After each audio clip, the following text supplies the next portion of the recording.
Excuse me. Thank you. That is kind. You're a soldier? Long ago.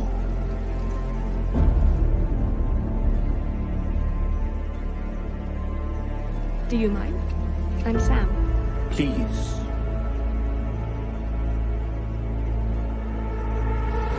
Tell me, Sam, do you know the story of our slain king and his beautiful daughter, the Princess Lisa?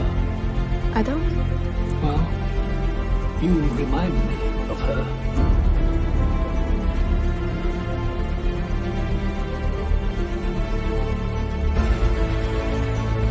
Tell me what's going on. I'm here to finish your training.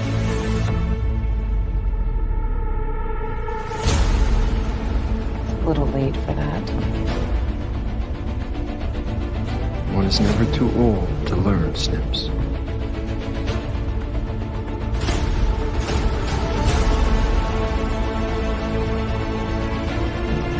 All right.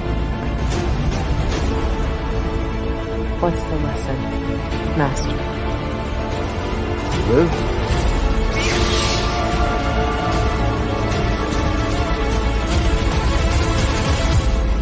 Or die.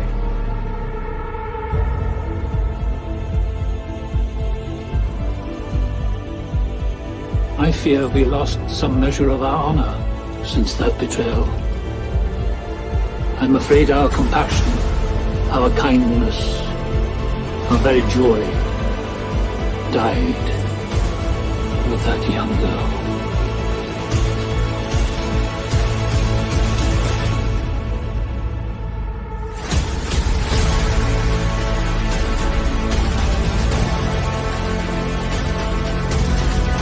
I think I believe so in you.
I won't fight you.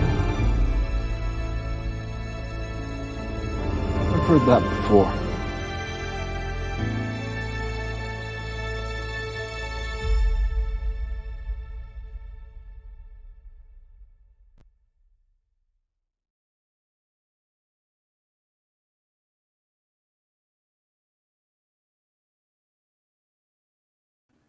Hello, and welcome to another episode of Bat Dan's Watch Parties.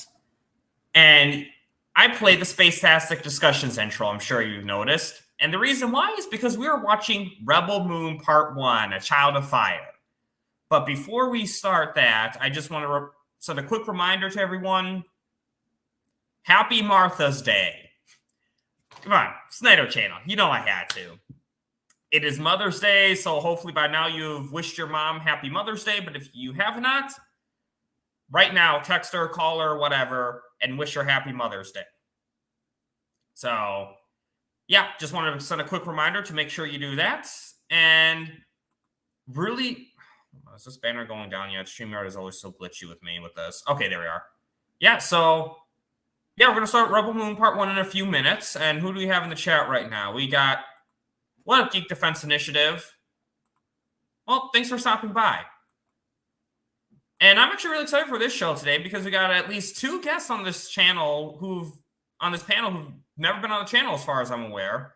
So we got one of them backstage right now, so I'm really excited to have this guy on. Please welcome a Curly Ray. How are you, man? Man, I am having a great night today. Thank you very much for having me here tonight. And happy Mother's Day to all the mothers out there that are watching today. And can't wait to get this started. And also, oh, what up?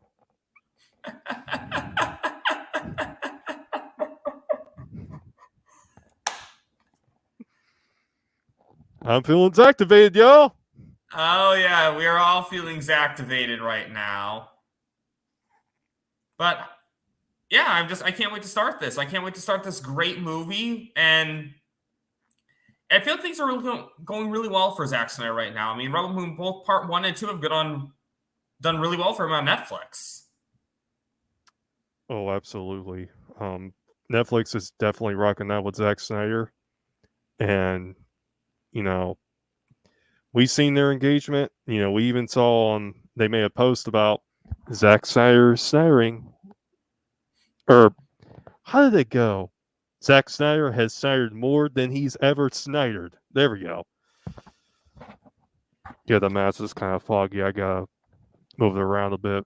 Oh yeah, no problem. I totally understand, but yeah, because Netflix has embraced Zack Snyder, and that's really important though. If you want to see more of Zack Snyder's content for both Rebel Moon and DC. Oh, absolutely, and we're here to support even the PG-13 cuts. You know, I think it's also best that we also support all of Zack Snyder's other projects as well, like Army of the Dead, and also Twilight of the Gods, which, man, I cannot wait to watch that. I think it's going to be very, very good. Well, that's the one that's supposed to connect Rebel Moon and Army of the Dead, right? Yes, I think I heard something about.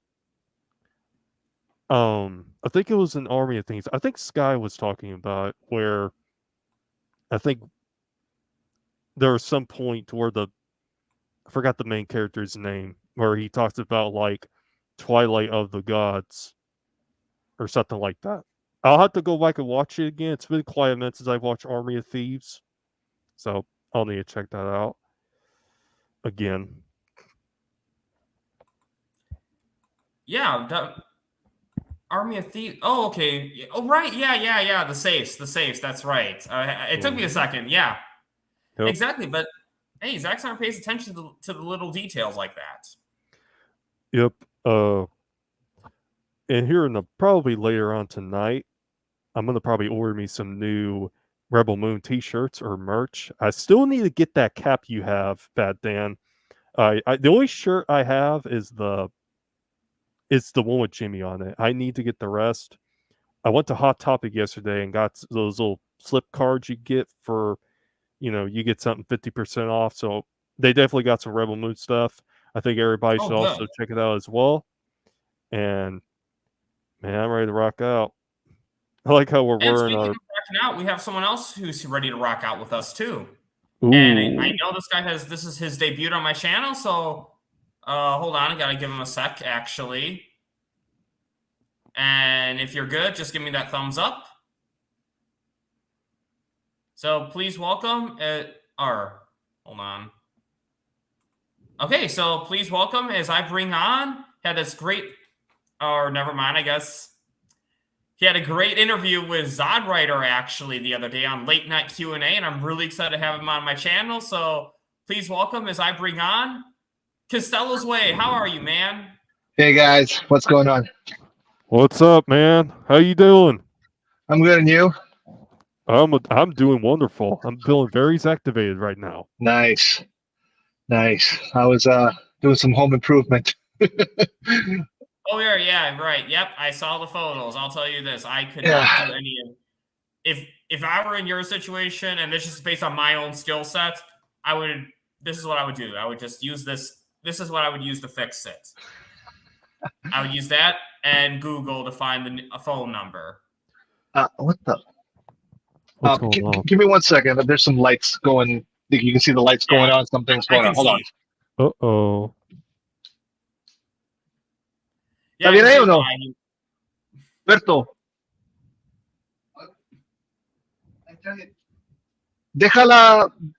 Apaga las tres luces. Deja eso, así nomás. Déjalo así. Ok. Tómense y yo estoy acá con mis amigos. sorry visiting. So yeah. How you guys? How's your Mother's Day? Happy Mother's Day for all of you ladies out there in the world celebrating. Today, I went to visit my grandmother, my dad's mom, because she's in her final days. So today was kind of special. So, we went over there, took pictures with her. My dad with my uncles, me with my cousin, sitting right next to her. So like she's 97, I think. Oh wow. So yeah, she's the last one standing. So from my mother's side, they're both gone, and my grandfather from dad's side passed away last year. So it's a circle of life, dude. We come and we go. So that's life. Exactly. You got to appreciate the people in your life while we have them. So, and Yep. glad you're spending the time that last little time, that last little bit of time with your grandmother that you have. So Yeah, because I told my mom, like, listen, like, this might be the last time I see my grandmother for Mother's Day. So she was cool. She was like, I totally understand. So she went and hung out with my aunt and my cousin. So, but yeah, all good. What about you guys? What did you guys do? yesterday I took my mom out for Mother's Day because she was in the area, and she's doing Mother's Day with my sister today. So I basically had today off for Mother's Day. Okay, cool. So into the Cheesecake Factory. Oh, I love the cheesecake, dude. I love that. Oh yeah, it was good, and we actually got cheesecake to go, and I had my cheesecake today. Which one did you get? I got the Cinnabon one. I haven't tried that one. My favorite's the red velvet. That's my guilty pleasure. Oh, look here in the chat. Josh Herrera. Hey, Josh. Hey, check Josh. your DM. What's up, Josh? Completo nomás. Entero. Oh, gracias. So yeah, are you guys ready to? Oh, what Which about you, one? Curly Ray? You didn't say yours yet. Oh, good. My bad. Sorry. It's all right. I went to go see my grandparents. Me and my family went to go visit my grandparents. Got to see my cousin. Got to see my aunt, and got to hang out with my cousin. And we ate. We ate big time because my grandmother makes some good food. Nice. And it was pretty wonderful. And I also went to an outlet mall. I went to Hot Topic. I bought some shirts. I also got some stuff in here. You know how you go on the Hot Topic and they give you those little coupons where you can get like 15% off? I got those. Now I'm going to be using that stuff to get some more Rebel Moon merch, including the cap. Nice. Mm-hmm. There you go. The one right here, which it's funny. I normally don't have a dark background, but because playing a movie on my TV, it's like I need the lights off or else you get that annoying glare. You know what? Actually, I need to turn mine off. Hold up a second. But yeah, that's the whole point of this. It gives access to our engagement. And if you notice too, I got my Cartoons and Cereal shirt on. There we go. So just to clarify, guys, what we're doing right now is we're giving you guys a little bit of time to get your devices on, turn your stuff on, turn your TV on, and get all zeros, by the way. All zeros. And yeah. But we'll probably get started pretty soon. So what about you, Costello? How are you feeling about everything right now? Are you feeling Zactivated? I got a few things cooking. So yeah. Oh yeah. I'm feeling pretty good about myself lately. Yeah. I really liked your show with Zod Writer the other day. That was a really great Q&A. I really like that. I appreciate it, guys. I did not expect it to go the way it went. So yeah, dude, it was fun. It was like Zod is definitely like I said, like I gave him his flowers because he really knows how to bring people together. He's very like the big brother of the community. So yeah, dude, I had a lot of fun. And we also chatted after backstage later. So yeah. No, and Charles Austin, dude. Oh, he cooked. Oh, dude, like he and I, like if we do a podcast together, dude, it's gonna blow up. Oh yeah, I Like definitely think we should he do it. I like that's what definitely. I like about Charles, that he just says it the way it is, just like I do. Like I've said this many times, I'm not afraid to say my piece or show my camera to say what I have to say, because unfortunately people in this space hide in avatars. And I'm like, no, if you have nothing to hide, then show yourself. If you don't want to say your name, your address, of course, you like anonymity, am I saying it right? Anonymity, absolutely. But like, listen, like, unfortunately, in the age that we live now, people have gotten have become cowards. They can say whatever they want with a keyboard, just like Batfleck said. That just makes them bitches. Like, okay, you want to man up, then definitely there's some havoc. Yep. If you What want up, Sam? What's to, up? What's Dropping up, by. King Havoc? if you want to say what you got to say, okay, look at me straight in the eye and say it. Put up or shut up. And Charles is just like me. Like we like we've talked, and let's just say we're having discussions. Nothing. We haven't said there nothing official, but we've already started discussions between him and me. And stay tuned. That's all I'll say. Can't wait. I really love Charles Austin though too. Like him on Sill's show on Snyder vs. Mondays that last week. My God, if he was not there, that could have been an Yeah, entirely different show. yeah, Hmm. it would have turned out horrible, but we know Charles Austin saved the day. Yeah, he's Yeah, no, I missed that show, so I watched it. I watched it on the replay, and yeah, like he went all off. But yeah, dude, like, listen, it's fine if you don't like Snyder's films. It's fine if you don't like James Gunn. It's fine if you don't like Denis Villeneuve or Todd Phillips or who else? Christopher Guy Nolan. Ritchie, Christopher Nolan, Martin Scorsese, whatever. Dude, it's okay. But there are people who like them. I hate Taylor Swift. I hate her. But she's not. I'm not her target audience, and that's okay. She has her Swifties. Well, You know? it's like my thing is like too. We're not James Gunn's fans, but I wouldn't go on a stream that's called James Gunn Loving Tuesdays and then trash James Gunn. I'd say no, that stream is not for me. That's not. You just don't go there. Period. There's a time and a place for your opinions, and that's not that wasn't that. So I was really thankful for Charles Austin putting that guy in his place, putting that asshole in his place. You know what? This isn't a PG channel. We can say that word here.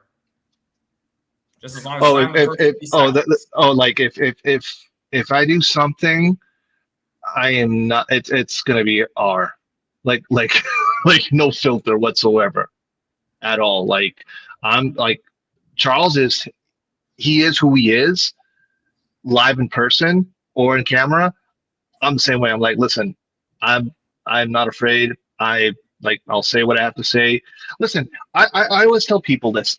We can agree, but we can also disagree, but we can have a conversation. We can exchange ideas. And listen, there are times that I have spoken with James Gunn's supporters, and I've given them, yeah, you know what? That's a valid point. I'll give you an example.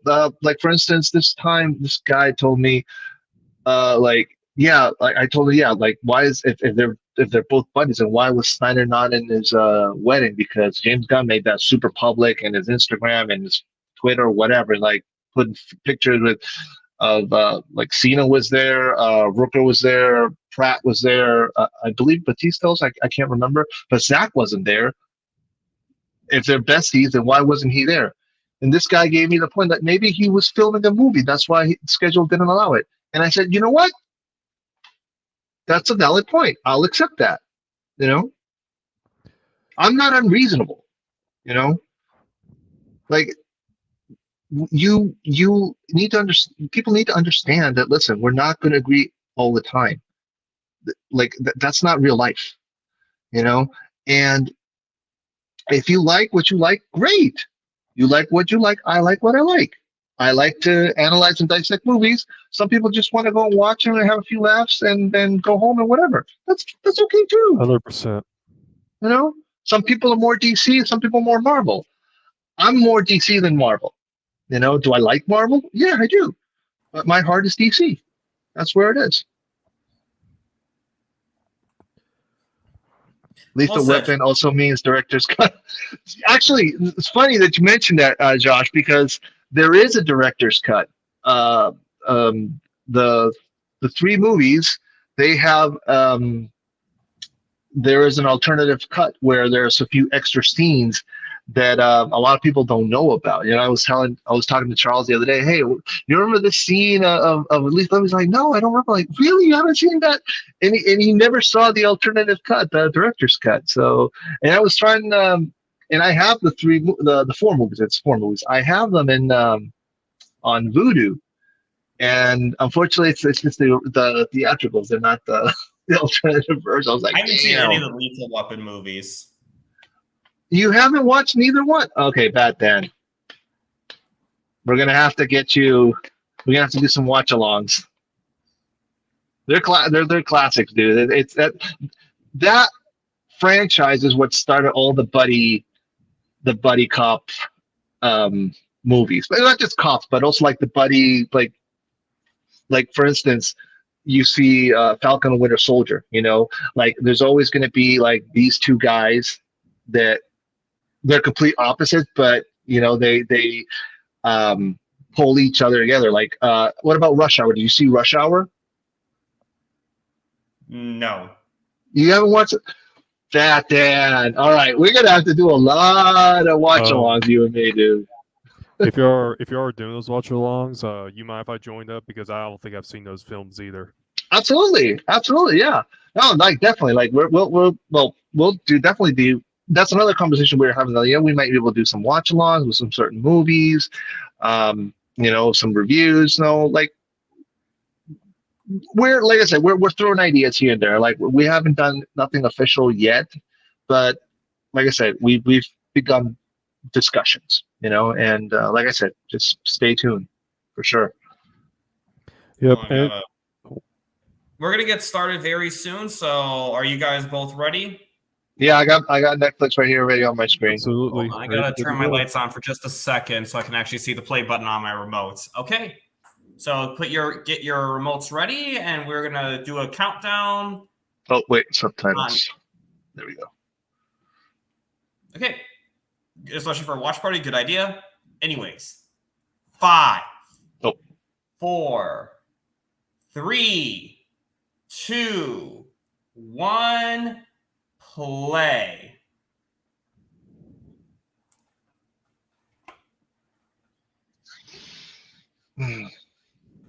I like that poster, Curly. Which one? Which one do you think? Oh yeah. The Batman one. Yeah. Oh yeah. Thank you very much. I do have my core flag over here on the right. Nice. Hold up, I know. Score. I know something. My What's up? poster is making a reflection of the movie. Do I need to turn that off? Wait, is that the Storm Quarry? Yeah, it's no, it's reflecting. It's showing the reflection through the TV on my poster. Oh, okay, gotcha. I need to cover that. Okay, cool. I didn't even notice, but yeah, it's a good idea. For a second, I thought like you got a poster of Storm Quarry, like.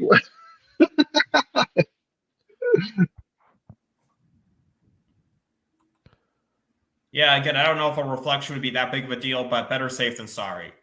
Yep, I'm gonna have my camera off for tonight, I guess.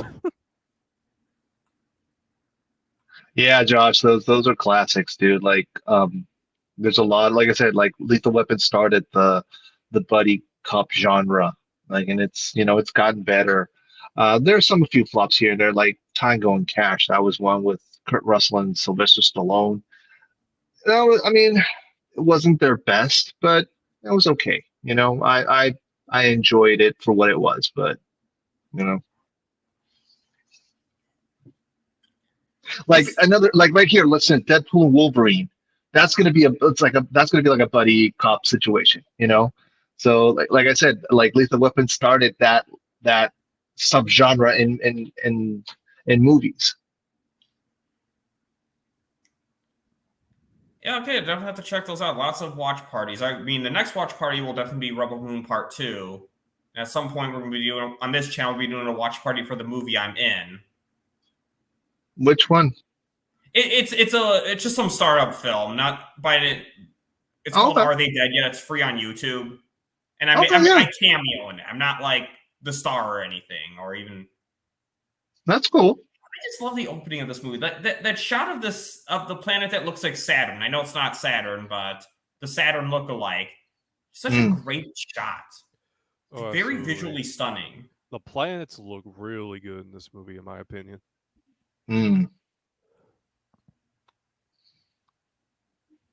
Where's my phone? I'll be right back, guys. Okay. Nice. I like his profile pic.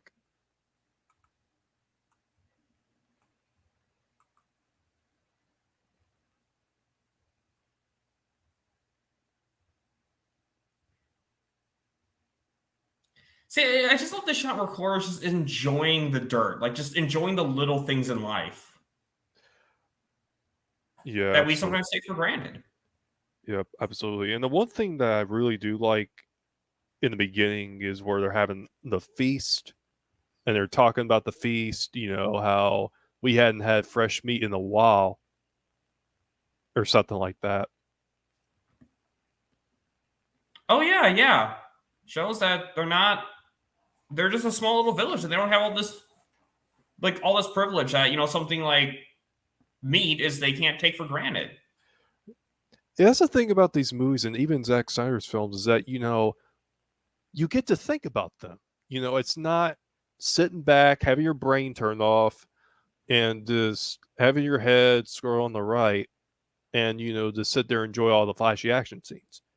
This is stuff you get to think about. It's just like what Charles Austin was talking about. These films are something you watch in an English class, and you get to break it down and do all the study. And that's just, to me, that's awesome.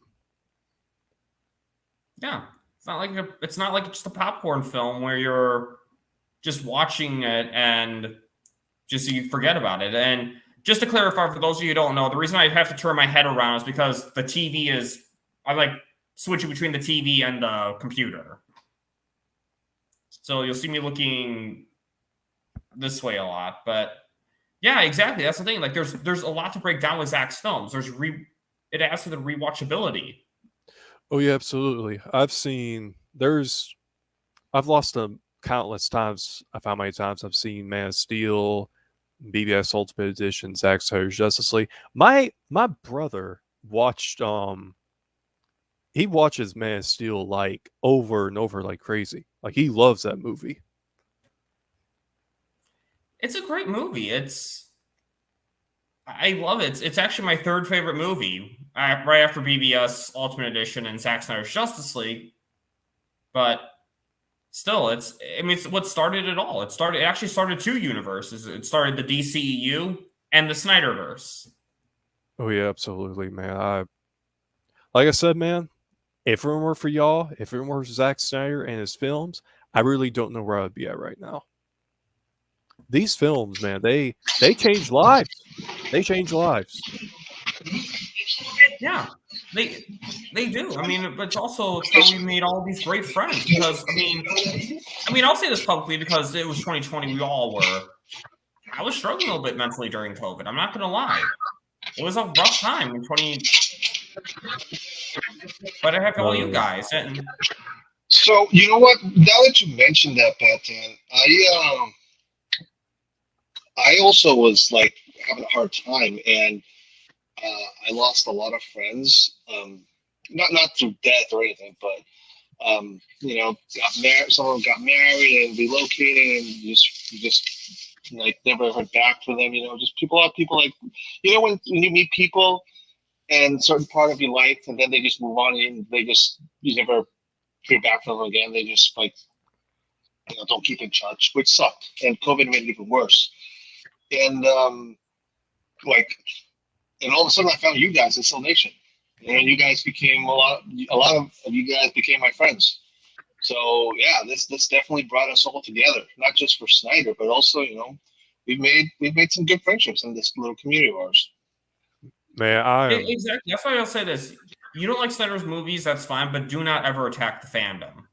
That I will not be nice about if Absolutely. I see that. Yeah. I've never gone to anyone's channel from the other side of the island and harass them, attack them, or it's just why would I don't need to. I don't have the need to. I just I have my little group of friends, and that's it. And whenever someone comes and bully us, then yeah, you're gonna hear back from me and everybody else. I mean, how many people of our group, I'm not gonna say who because I don't want that person to be attacked again, has been stalked. I'm like, come on, dude. Ridiculous. Yeah, that's the thing here. If people like James Gunn, I'll let them like James Gunn. I'm not a big fan of him, but if someone likes him, I like him. The problem I have is when people try to attack us because we don't like James Gunn. Yeah, exactly. Why? We don't all have to like the same thing. It's like, I'm not going on James Gunn loving channels and saying James Gunn sucks. No, I just don't watch that channel. Absolutely. I mean, here's the thing also. Right here. Here's the thing. Oh, I'm sorry. Go ahead, Beth. Oh, sorry. I do apologize, by the way, if I sound like I'm cutting you off. But because of the headphones, I may not always hear you guys 100%. No problem. Well, you're really fine, man. Okay, good. I just want to be sure, but see I love this scene right here. I love how they establish a small little bond between Cora and Sam, just to it's a small little thing that makes it even more heartbreaking. Like why you see Cora really stepping up when later we'll try to avoid spoilers just in case there's anyone watching who hasn't seen it yet, but when that later event happens. There it is. But, I kind of want to get back to what you were saying, though, about the whole James Gunn thing. Here's the beauty thing about Cell. All we're doing is we're asking for a proper conclusion to the story that we love. We're not even asking for James Gunn to be canceled or What up, Neil Sevens? Thanks for stopping by. And what's up, Neo?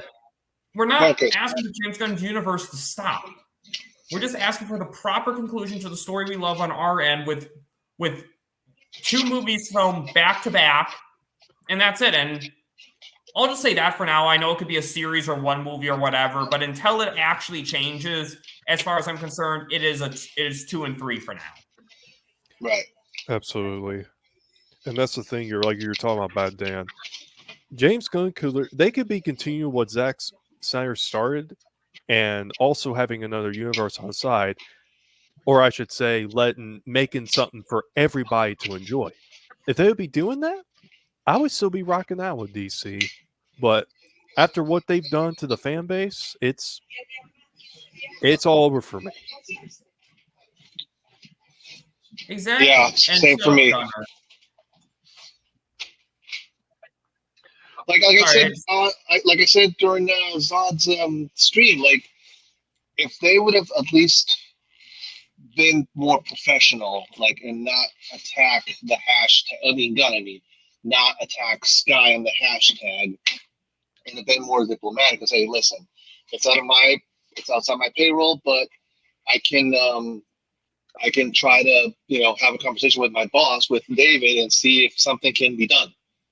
Him saying those words instead of saying wacky, that would have at least would have told me, okay, I'm going to give you a chance, James. I'm going to give you a chance. He blew it. His chance lost when he fired Cavill, and yes, he fired Cavill, because here's the thing. When James Gunn took the job, there was already an announcement for Cavill to come back. So for better or for worse, in my mind, James Gunn was responsible for paying off that announcement in some way, shape, or form. But he chose not to do that. So, no. But You know, James Gunn is basically the mother world as far as I'm concerned at this point. They're, well, not completely, obviously, the mother world, much worse people, but... Oh, you know, I just realized that boy who said they're coming. Is that same boy who bonded with... Nemesis. Yeah, Nemesis. I was debating. I kind of stopped myself. You know, that's such a minor thing. That's not... I mean, nothing too major, but that boy who bonded with Nemesis in the second movie, was that same boy?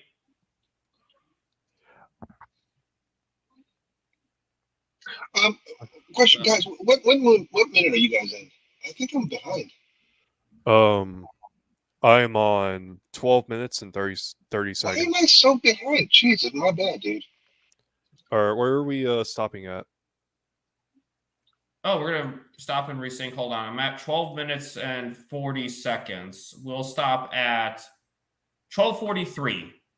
Okay. Okay, so everyone pause your TVs if you're watching this on replay and go to 12:43 and we'll do another quick countdown. There. All right, paused.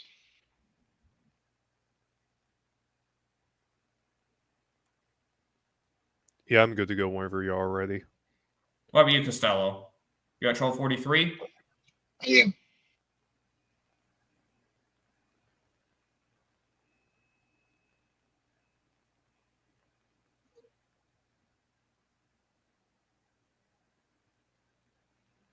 Can you guys hear me? Like, I think you're frozen back then. Hey, I can Did hear you say? you. Yeah, I can hear you. All right. Okay. Yeah, no, I'm at 12:46. We're at 12:43. Yeah. Can you rewind 3 seconds? Yep, I'm on there right now. All right, there we go. Very good. Yeah, we're good now. Yeah, we're good. Okay, so count another 5-second countdown. In 5, 4, 3, 2, 1, play. There we go. There we are. So we should be good now.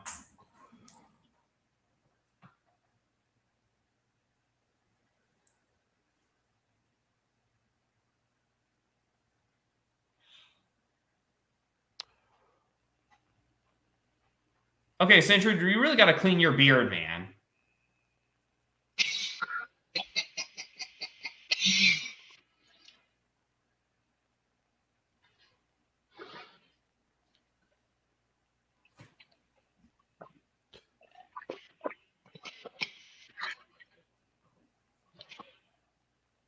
I love how Noble just seems like this nice person at first. Like, but it's like you can still kind of tell it's a bit of an act, but he just seems so.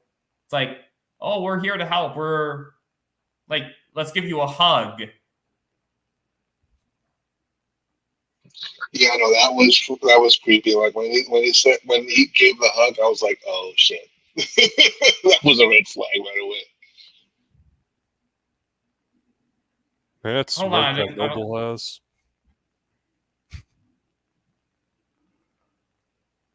Yeah, so I have to turn on my headphones a little bit. Same with these watch parties, though. It's like still figuring those out.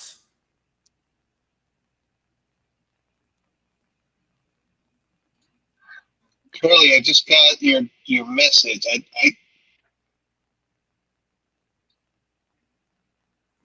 I'm still trying to figure it out. Oh no, that's just a poster I got from a convention, and I have it signed by that voice actor. Oh, okay. It was the poster from earlier. Yeah, no, I got that. You're talking about rearranging consoles. I'm actually planning on doing the same thing this week because I gotta move some stuff around and think about moving my whole setup to the back of the wall over here.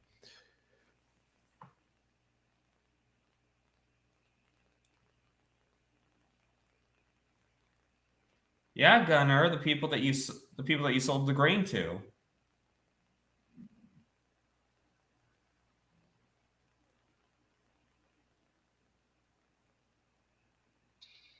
Deborah Plex and her brother Darian. The comic, the last issue hasn't come out yet, right? I don't recall. I think it's coming out on the 22nd. Okay, so like a week from now, give or take. The director's cuts. No, issue 4 for House of the Blacks. Oh, okay, right.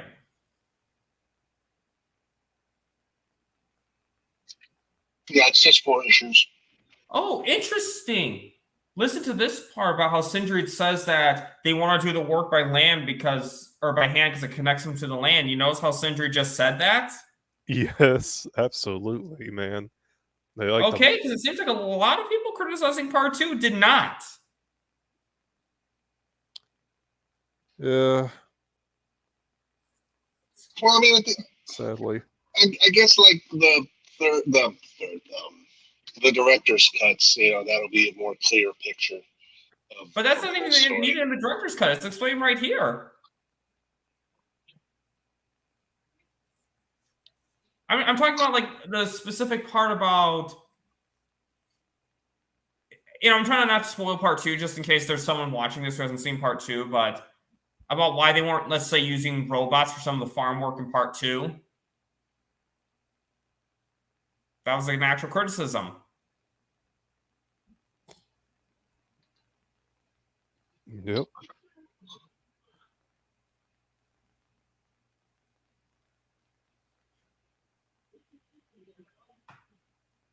Yep, Gunnery should have listened to it. Listen to Sindri. This is what he told them.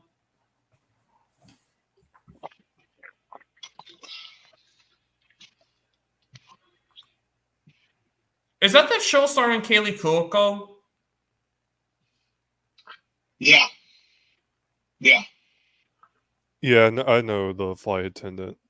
I saw the first season. It was okay. It's I got a few laughs. I didn't watch it, but I like know of it because I used Max when HBO Max whenever it first came out. Speaking of, now that you mentioned Max, what's going on with this hashtag that came out like "Don't engage with Max" or something, or boycott Max or something? What was that about? I didn't really pay attention to it, but I think I did see something about it. Oh, with the whole Disney Plus bundle thing you're saying?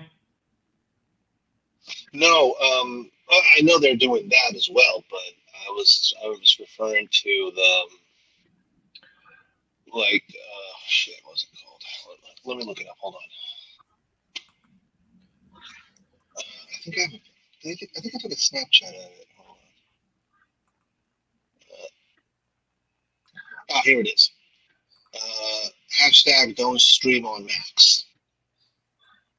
Don't stream on Max. Okay. Hashtag don't stream. Oh, that trending. Yeah, that. Yeah, cause okay. Don't cause that they keep canceling diverse and queer shows like Our Flag Means Death for no logical reason, even though they outperform many others. Their tendency to shelf already finished movies while paying ridiculous sums to their CEO doesn't help their cause either. I agree. Zazie keeps giving themselves a raise, and the studio keeps tanking through the stock market. But we know what's happening, dude. I mean, there's probably already a buyer, and they're just like waiting for the red tape to get over. Like I'm sure that a deal's already done. Like these guys are not going to keep. These guys are not going to keep their mouth shut and wait to. Oh, we can't talk until April. Bullshit. These corporations, they'll talk either way. They just can't make it public.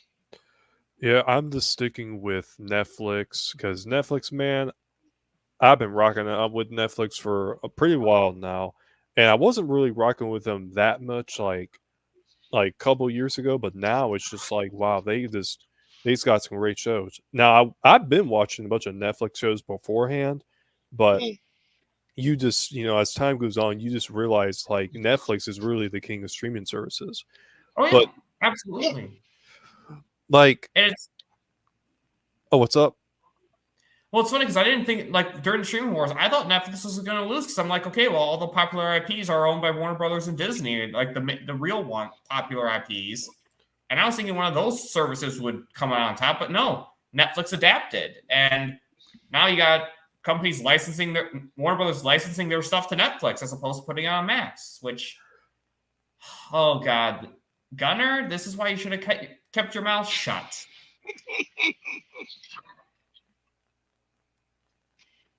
Very Negan, I'll say. This was very Negan. Yeah. Little pig, let me in. No. Please. Oh, what's up? I was just saying that's the one character that unfortunately we will never see come to fruition. Thomas Wayne Batman with Jeffrey D. Morgan. That's the one that got away. That was such a huge loss, man. Yep. I definitely agree with you right there, man. Yeah, Batman or Batman, you were talking about streaming services, how both these streaming services have like different IPs. I thought the same way too. Because whenever Max came out, I was like, I'm gonna start watching DC stuff again. And Zack Snyder's Justice League's come out, and I'm like, wow, this is awesome. But then as time went on, you see what Netflix is pumping out, and they're pumping out quality to quality to quality to quality. Just, But here's the thing also, Curly. Netflix learned from their mistakes because they were doing a lot of crap shows. And yes, there was a point when they were canceling a lot of shit because, yeah, they realized, okay, if we're going to win this war, we need to, keep up, maintain quality control. Like, there's this one show that I freaking loved. I don't know if you guys saw Altered Carbon. No, I haven't seen that one. No? How about you, Curly? I hadn't seen it either. I guess we'll go for a watch along with that. So Altered Carbon is it's actually a book, and they turned it into a show. It's about in the distant future where like humanity no longer, are immortal, but obviously your body dies, but you can transfer your consciousness to what they call new bodies, what they would call sleeves. So it's very futuristic. I love the first season. It was who's this guy? Joe. I keep forgetting how to pronounce his name. Rick Flag from Suicide Squad. Joel Kinnaman. Is that how he's? I have no idea how to pronounce that. I know who you're talking about though. But, yeah, he was the main character on the show. And then on season 2, obviously, like I said, since his consciousness gets transferred to another body, Anthony Mackie was him on season 2. But season 2 was bad. It was so bad, and they canceled the show. I was like, no, don't cancel it. I know this season sucked, but I was really digging the show. Yeah, there's This still a scene lot right of stuff. here. Oh, sorry. God. Oh, the water. Oh, yeah, this scene. I just love Zach will put like these essentially these predators in his movies, and then he'll give them their comeuppance later on. But like something like this just makes me sick, honestly. Like to actually. And also, is Sam a minor? Is she, like the character? I mean, I know the actress is an adult, but is the character supposed to be a minor?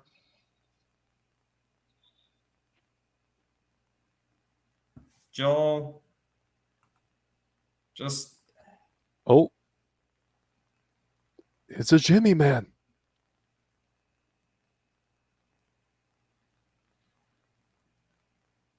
Hey, look, it's me.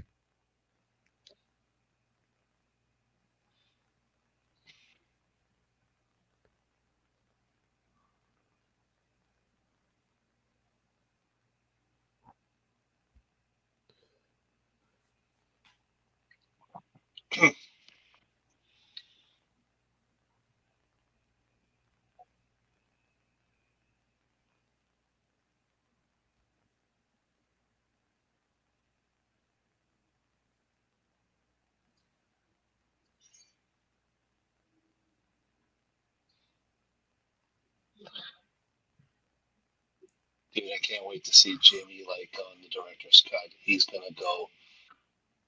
He's gonna go to town. He's gonna get his hands dirty. Oh, dude, it's gonna be insane. Like on part 2, that was nothing. That was just a little taste. And we see the blood on those horns, man. You know what? Shit, I'm gonna have to. Well, now when we do the watch long now, when are you doing the second one? For part 2, Bad Dan.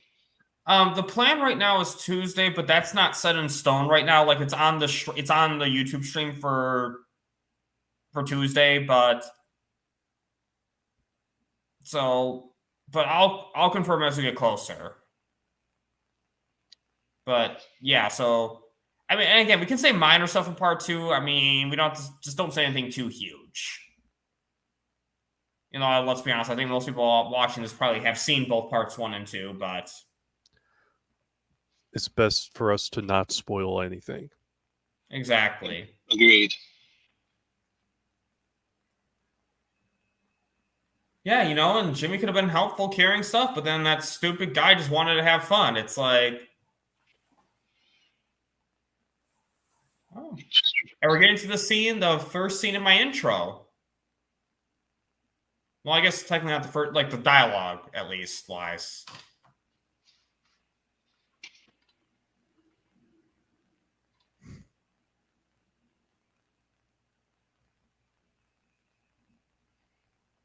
I just love Anthony Hopkins' voice.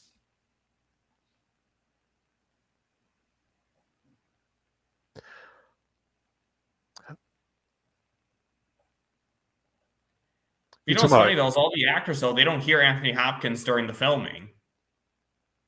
Actually, no. The actor who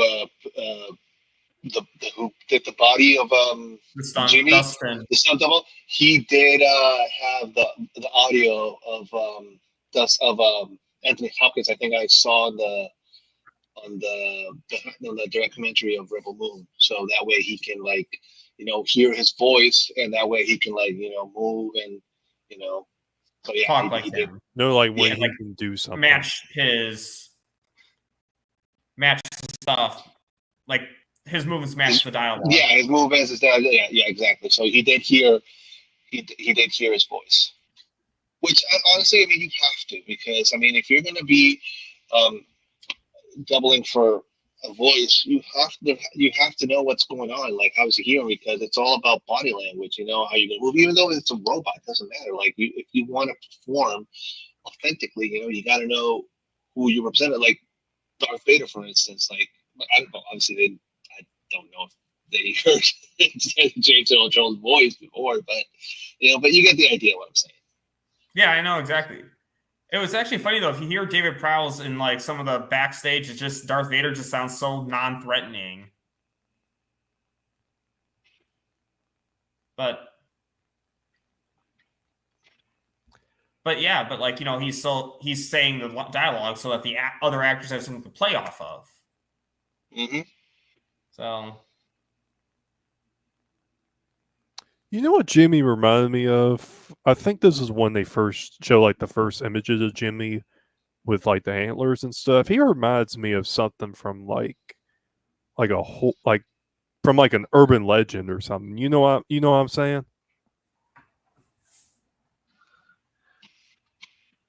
urban legend, Josh. Really? Me too. Or something that kind of fits in with that particular category. And there's even like animes I've watched where, Jimmy reminds me of like certain characters or like creatures I've seen from those shows. What's up, Katara? Qatar? Or Qatar, I mean. Qatar. Katara.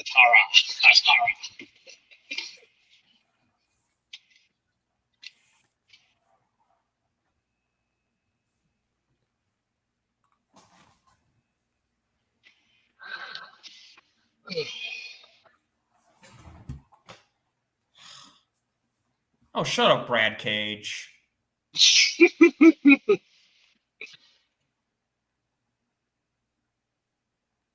Like, they just killed their leader. Why? What?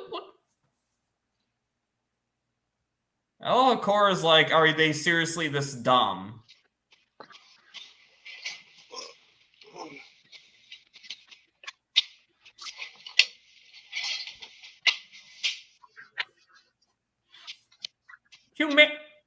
Okay, when he just brutally killed their village leader. What humanity are they trying to appeal to? They're just simple farmers.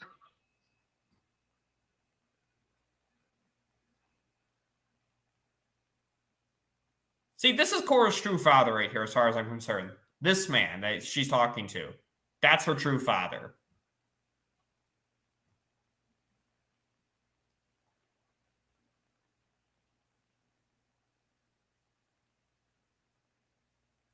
When they played that line in the trailer, I thought Hagen was going to completely hate Cora.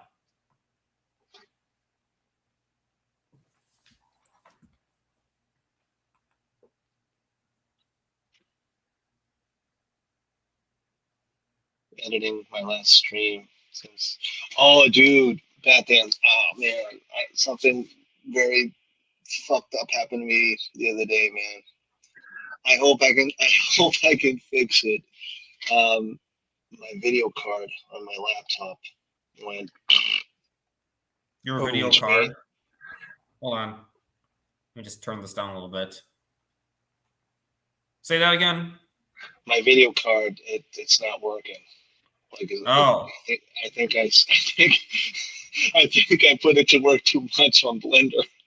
So I was trying to do edit some videos here and there, you know, and I opened Adobe Premiere and it just wouldn't open. I'm like, why is it not working? What the hell? And okay, whatever. I'm just gonna, maybe needs a software update. All right, whatever. Go and download the software, update it, and it's not accepting. I'm like, what the hell? What's going on? And I'm like, all right, maybe there's an issue. Maybe there's a bug or something with Premiere. Like, all right, whatever. I'll just get CapCut, whatever. Download it. All right, open it, and still wouldn't open. And I'm like, holy shit. So I'm gonna have to call tomorrow when I get a minute to call Dell support and see what's up, and so they can. Oh, Dell support sucks. Oh, thanks. so you're talking about how it wouldn't update. Did it say retry on the settings by any chance? Yeah. Okay, it might be something different. I'm a computer technician myself. I'm better with Oh. hardware than I am with the software, but Okay. I'm just I was just seeing if there's possible I can probably help you out. But whatever your problem you're dealing with, it would be best for you to call support first, and maybe if Okay. it doesn't work out, maybe I can you can kind of give me a preview of the issue, and then maybe I can check it out. I would appreciate it. Yeah, thanks, man. Thanks, Billy. Welcome, man. See, this is what I'm talking about.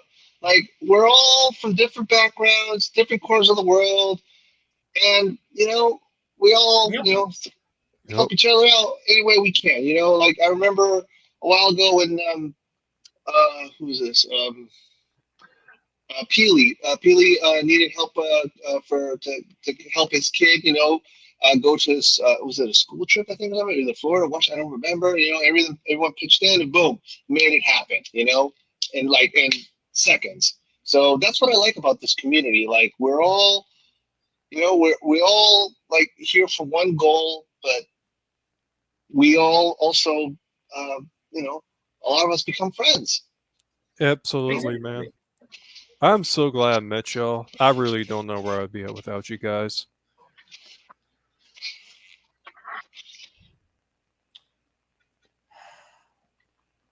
I was so glad Cora came in there. Like that.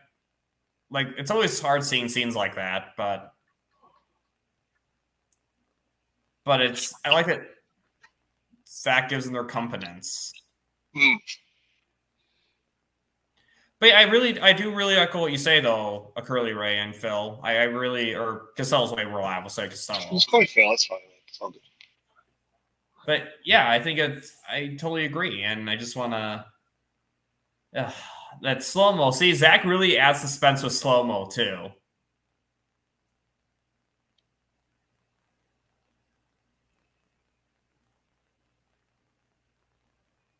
I love Cora, well, or Sophia, with a hair like that type of cut. I love that. I find that type of when I see a woman with that type of cut, a haircut, dude, I find that so sexy. But I did not like the later one with well, we'll see her later. We'll see her later in her military short haircut. I hate that one, but like this, dude, I fucking love it. Yeah, I get what you're saying. I tend to prefer the longer hairstyle too. I think she still looks good with the short hair. Make no mistake. But if you held a gun to my head and said which hairstyle do you like better? Wait, she's an Argyle? You mean the director who? No. The director who trashed Snyder had not one but two Snyderverse characters. Wow. Argyle. Is Sophia in the? I didn't watch Argyle because I was like, I heard it. Oh no, I didn't. Oh yeah, she is. She is in Argyle. I did see. Was it last week or a week and a half? I don't remember, but I did see The Mystery of Ungentlemanly Warfare. I went with my nephew. Dude, that movie was fucking awesome. I still need to see that. Dude, you gotta go watch it. Go watch it. And that's another thing. I get guys on Twitter saying, "Oh, but Henry Cavill's movie career is in the toilet." I'm like, people are still going to see what he's in. Like exactly. First of all, okay, Argyle, sure, it sucked. I'm not gonna deny it. I'm a Snyder fan. I'm a Henry Cavill fan, but I'm a realist. Yeah, the movie sucked. Go, Jimmy. But, anyway, go on. Sorry to say that. No, good. And the Ministry of Gentleman, it was a great movie, you know, and it even got an A-. Oh, but the box office sucks, and like, okay, that movie was $60 million to make. $60 million as a budget, and on the box office now, I think it was like last I checked was 19 million. Is it low? Sure, but $60 million to make a film, a Guy Ritchie movie, mind you. That's very, very good, because maybe it doesn't do much now in box office because box office now is in the toilet in all the movies. Like unless you're a prestige director like Nolan, you know, or Denny. I can't never pronounce his freaking last name. Denny, the guy from Dune and Blade Runner. Streaming is where it is now, guys. You know, that's where it is. You know, I actually saw it yesterday for the first time. I saw Ghostbusters, Frozen Empire. Marcus, if you're there, I finally saw it. I was like, it's okay. You know? Hey, Gustavos, you're talking about Ghostbusters. This was a few weeks ago. I went to go meet up with a group of friends of mine. Mm-hmm. We went and we were going to the movie. We were going to see something else, but apparently the tickets sold out there. So we were debating on whether we should go see Ghostbusters or not. And later on, we were just thinking, and then they asked me, "What do we think we should do?" And one of the guys hasn't seen Rebel Moon Part 1 yet, and he was wanting to watch it. I was like, "Hey, yo, have you seen Rebel Moon Part 1?" I said, "No." I was like, "Well, how about we get together somewhere else and we could watch it?" And that's what we ended up doing. And he loved it. He liked it. Yeah, he really liked Rebel Moon Part 1. Nice. That's awesome. Yeah, dude, listen, not everyone's going to like everything, you know? There are some people that maybe they didn't like Rebel Moon Part 1 and 2, but maybe they'll like the director's cut. Oh, yeah, absolutely. Well, I've seen people... That's going to happen because that always happens to Snyder's films. They always... Like, I'll be honest with you, I think once we see the director's cuts, I don't think we'll have any desire to really watch the theatrical versions again, but that's not, like... The Bat Channel made a good point about this. Even Lord of the Rings. I mean, as great as the theatrical cuts are, and they're phenomenal... Well, I mean, from what people say, it's been a while since I've seen them, but the point is people still prefer the director's cut because that's just the true version of the movie. Exactly. I mean, lobster without butter is good, but once you have it with butter, no reason to go back. So, like, I'm always going to encourage people to watch Rebel Moons Part 1 and 2 right now, because, yeah, don't wait for the director's cut. See it now. Support Zach. But once the director's cuts come out, you know, that's a different story, sure. But Absolutely.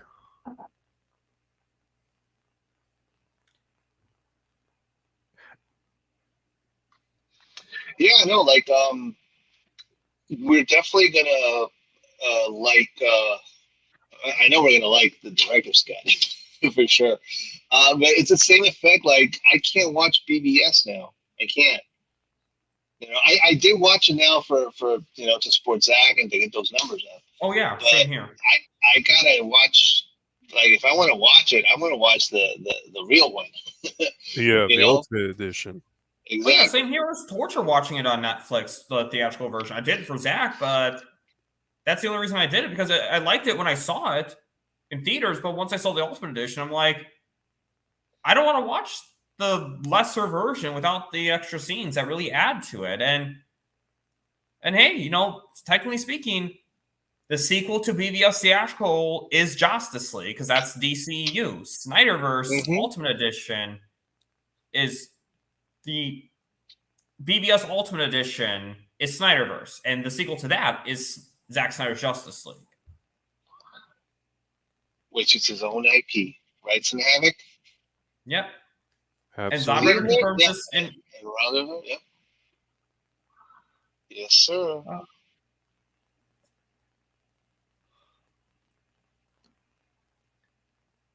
oh god, that scene Oh, right dude, here, my about that, there's one movie that we missed that we were gonna. That actually was gonna be my debut on your channel, but it never happened because we never got to it. We were supposed to stream Justice League together and roast it. Remember that we had talked about that? Oh yeah, well, yeah, that can still happen. We didn't miss. I mean, granted, it's not on Netflix anymore, but if you don't, I still have Max. I haven't canceled my Max yet, so I still have a way to watch it. I canceled it. Oh yeah, I canceled my Max a long time ago. You talking about Roast and Jocelyn? Where were you supposed to? Are y'all talking about? Warden wasn't Sky going to be doing a stream on that? But did it ever happen or not? Yeah, he was gonna review all the DC EU movies on Netflix except for the Suicide Squad, but I think, you know, it was December, it was Christmas time, and life gets busy.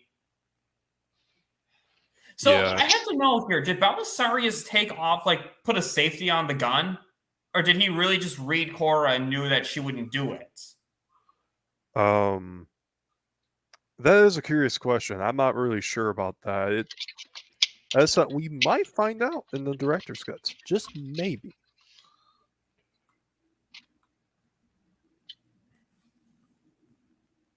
Oh, you're talking about Sofia Boutella or Costalos.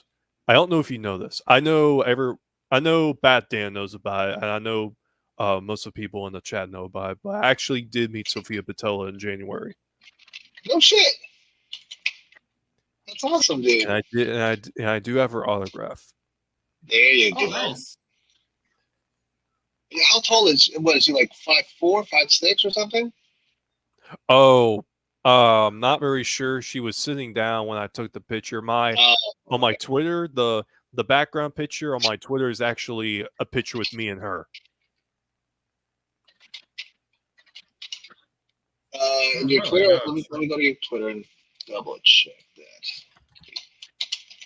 Where are you, Curly? Curly. Where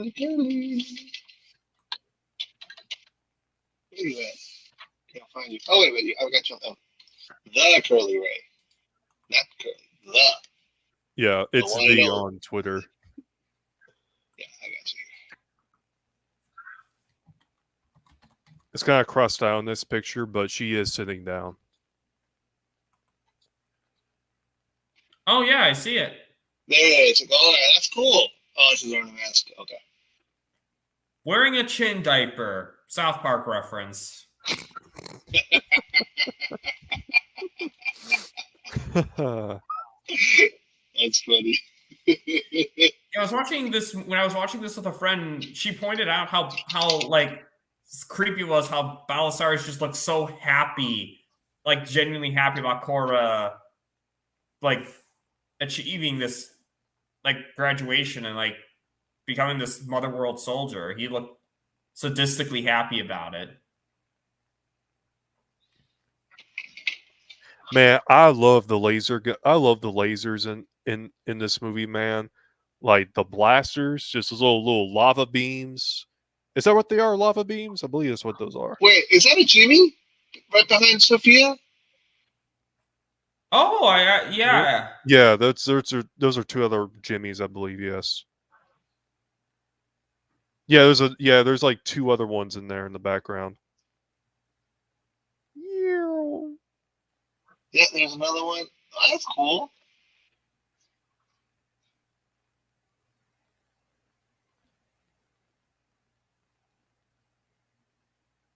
Did you guys watch the documentary of the Rebel Moon? You talking about the making of Rebel Moon? You talking about the one on Netflix? Yes, I watched all through that. You watched I that? haven't seen that one yet. Did you see that part? Because did you see that part where they're like showing off one of the buildings, and it shows that meme of Zactivated on the. It's like a billboard. Yes, I did, dude. That was so cool. That was awesome. That was great, man.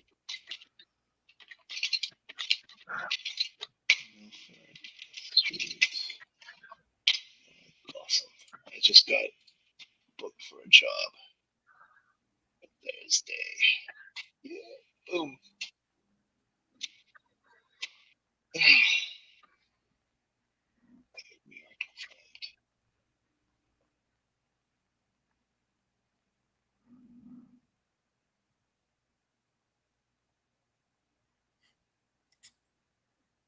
Damn right.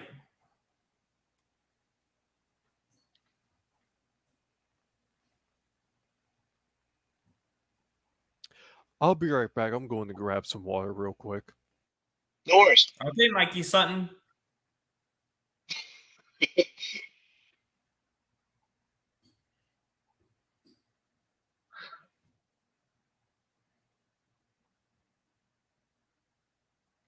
So just a quick timestamp. We are approaching 48 minutes and we'll say 12 seconds. It's always, I never know how many seconds I should give it.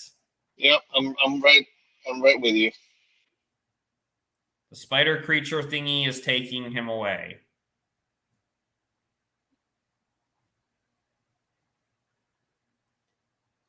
And just, again, if you're watching on replay, hopefully you resynced up at 12:43.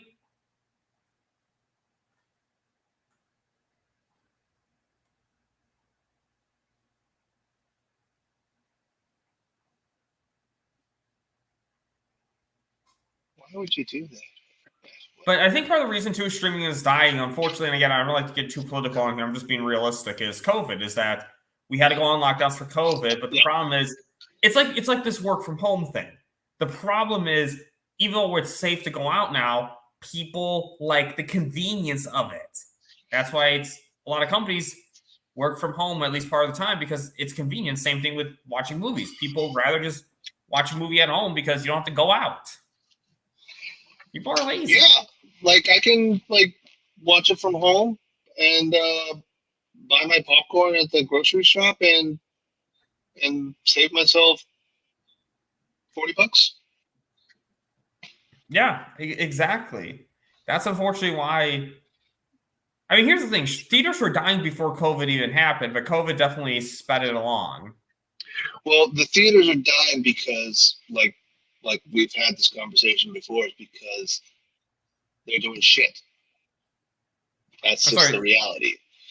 The reason why the movie theaters are dying is because they're doing shit movies. Yeah, that's the only reason. You know. Well, if you give the audience, go ahead. I say people still show up to a movie that they like, but like, if it's not that great of a movie, people won't want to see it. Like, or if the director pisses me off, like Argyle. I didn't see Argyle because the director threw shade at Snyder, and I heard Cavill was barely in the movie. So I'm like, okay, well then, no need to support that movie. Mm-hmm. which is why I don't get why Cavill gets blamed for that movie when he's barely in it. Listen, all the Snyder actors are gonna get blamed for everything, no matter what. But one thing I fucking loved this week, Ben Affleck roasting, not Tom Brady. That was not a roast for Tom Brady. That was a roast for all the motherfuckers out there that have given shit to him and Snyder and his portrayal for Batman. That was Brady, because Brady and Tom Brady and Tom Brady and Ben Affleck, they're pals. You know, they're legitimate pals. And dude, like Ben's from my hometown. He's from Boston, so he's always like he's always at the games, you know, supporting the team. So the guy says he has access. So yes, he's been pals with Brady for years. That was a favor that Tom Brady did for him. Like, hey, because Ben Affleck is a very private guy. He's not into the spotlight. He hates it. He's very reserved. He's very, like, a very private guy, you know. And this was his time. Like, hey, you want to go, you know, say your piece? Hey, now's the time. And, dude, he did it spectacularly because, again, those roasts, yeah, that was for football, but that was just the excuse. That was a roast for all the guys that have been giving him a hard time all these years as Batman. I guarantee you. Like, Ben Affleck was a phenomenal Batman. It's especially it's like this whole notion of Batman killing. It's like, have you not watched any other live action Batman film? Like, seriously, it astounds me that like some of these YouTube channels made such a big deal about Batman killing. Like, oh, I love this part too, when Cora's about to take on those guys. Mm-hmm. Is that Josh Whedon? Yeah, a lot of people think that. Yeah. I see people say that. Or I see at Well, least people. Josh Whedon. It's not like you said Josh. Or Josh. I usually say I pronounce it wrong sometimes. It's either Josh or Joss. So I get it. I think I've said Josh originally too. Here we go. See, it's the music really adds to the scene too.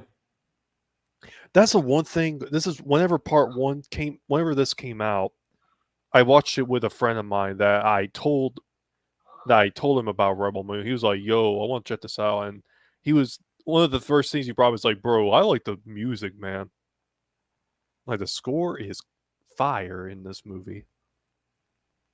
You know, I'm gonna disagree with you on that. It's not.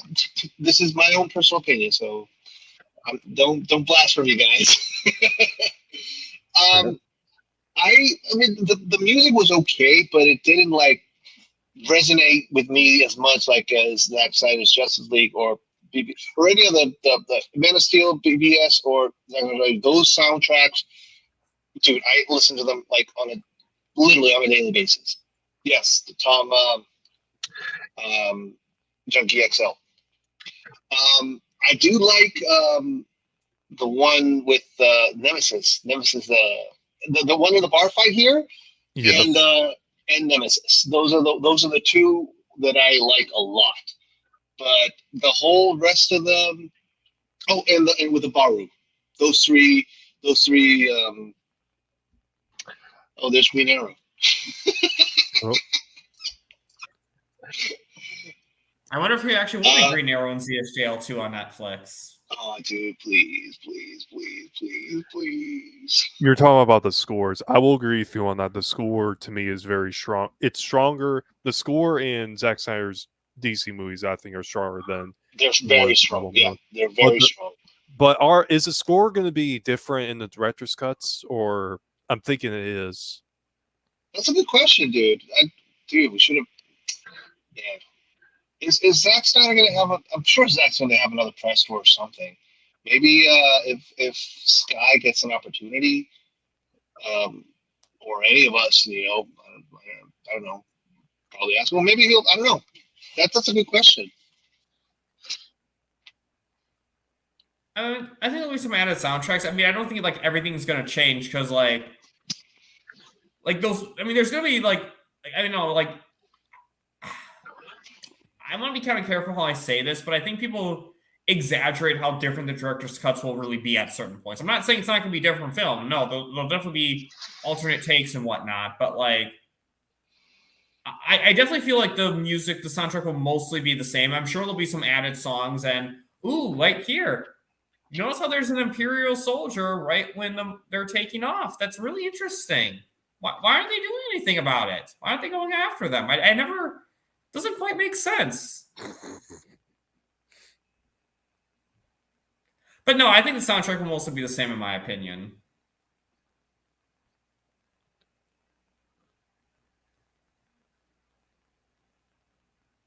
Have you guys watched?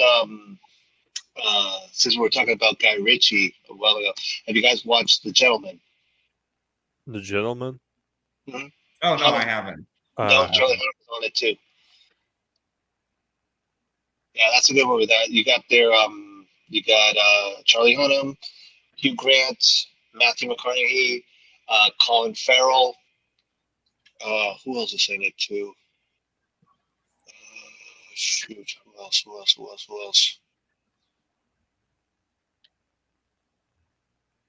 Did I mention Hugh Grant? Yeah, I did. Okay, yeah, I did.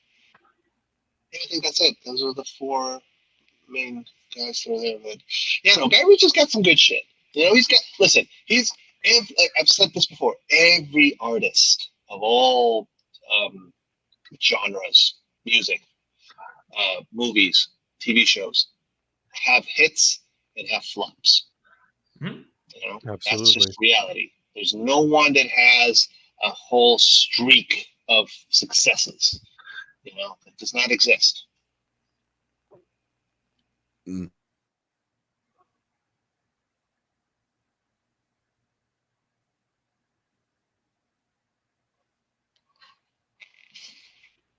Tentacles.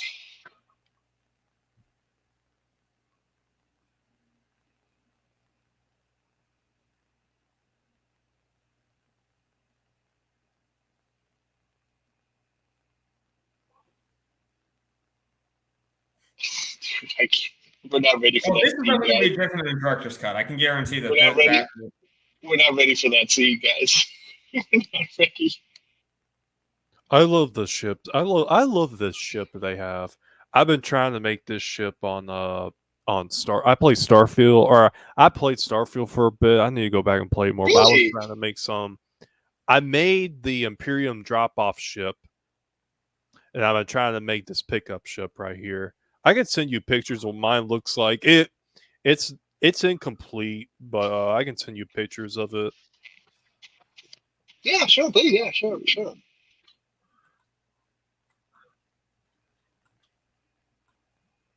Oh, back then, before I forget, are you up to speed now with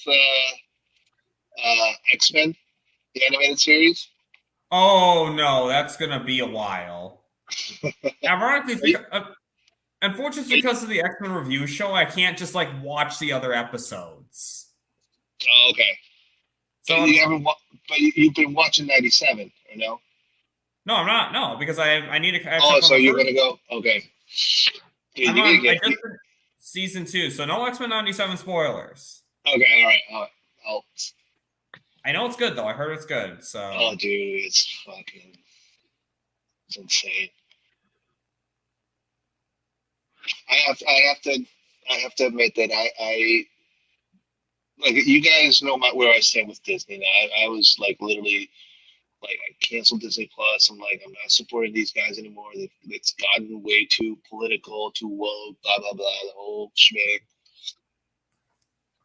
And still said, guys, go watch it. It's worth it. And I'm so glad I listened to Sil, man, because dude, that was like, what a great show, dude. Finally, like something to the peak where like you are like, dude, I cried. I literally had tears on the, I think it was episode 8.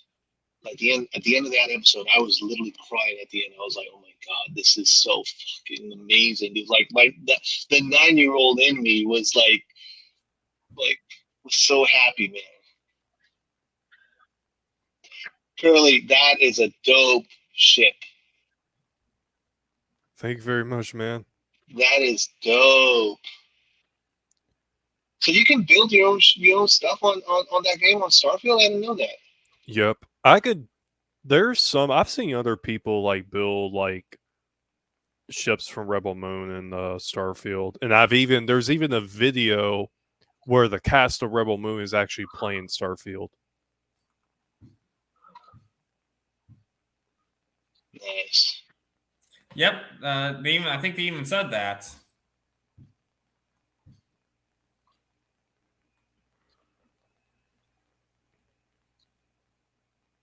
I really just want to know more to Rock's story about how he connects with the animals. It's just really interesting. I think I think the director's cut will give us a little bit more on that.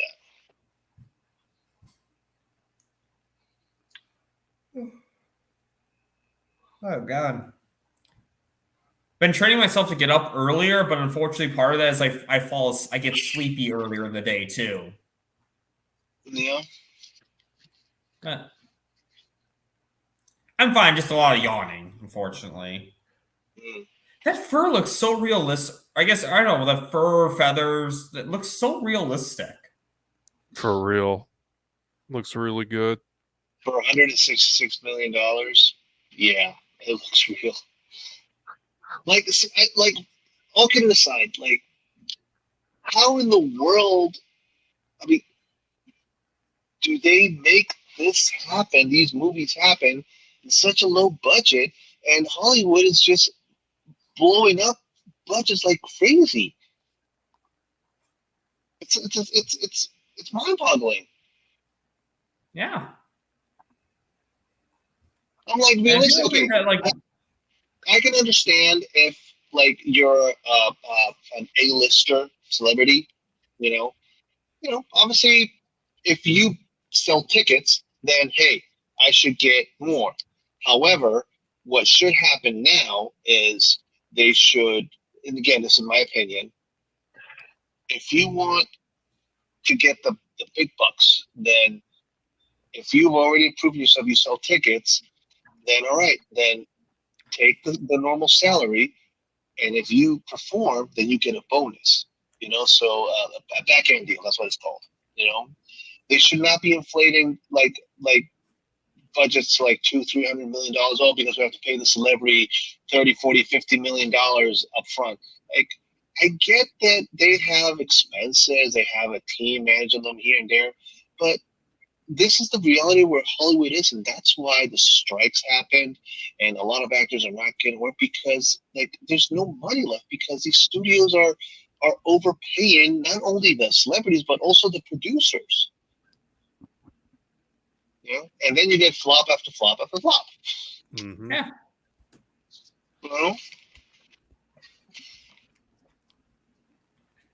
I just love how the Griffin right there just is like, no, I know exactly I'm gonna knock you off. yeah.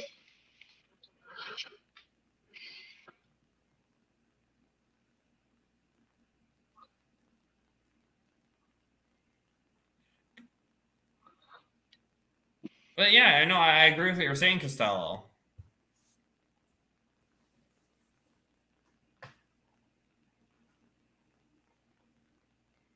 Like when Zach brings in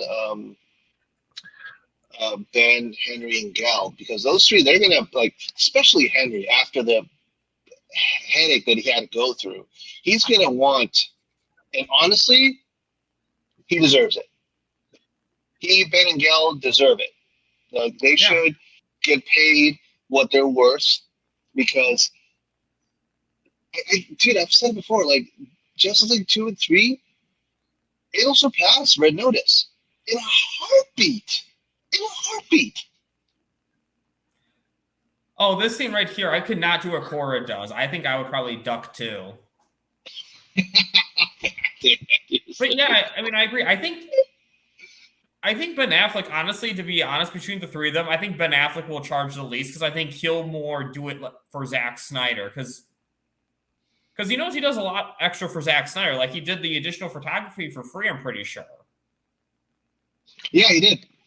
Yeah, they all did.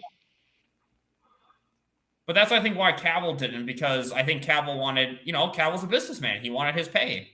Which, to clarify for those who don't know, the scene we saw of Cavill in the additional photography was archive footage from BVS. Hmm. So, in case anyone's confused on that watching this, but... There's Ray Porter.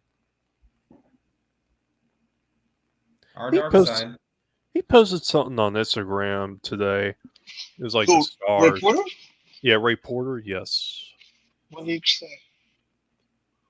He made a post of like, here, I'll let you look at it.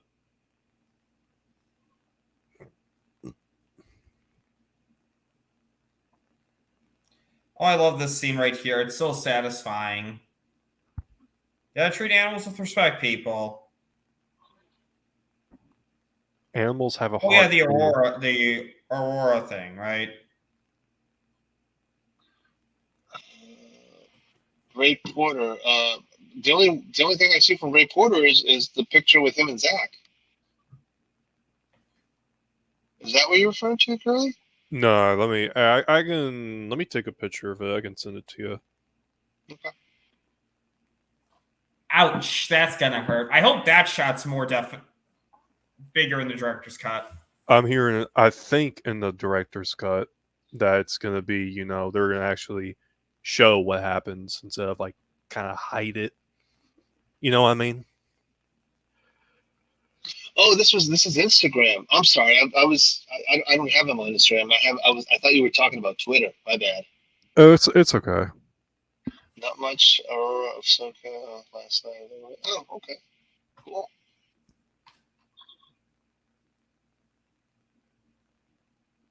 Dude, I still can't believe like poor Ray got like targeted by fucking a-holes just because he #sell. Yeah. Like, really, dude? Like, come on, man. I They definitely. say the other side's toxic, or they say we're toxic. It's like, come on, guys, really? And Ray doubled down afterwards, though. He didn't back out of what he said. He's like, no, it's like I tweeted something that would make people happy. Like, Absolutely. Exactly. We're just winning, is what it is.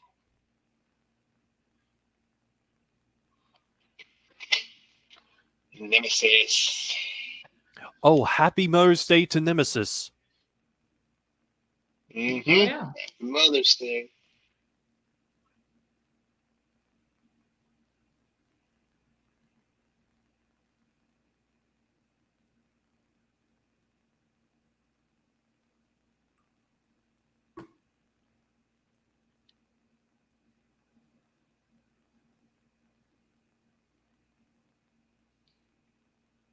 So, Beth, you got me thinking now. Was Henry Cavill asked? Do you know if he was asked to film for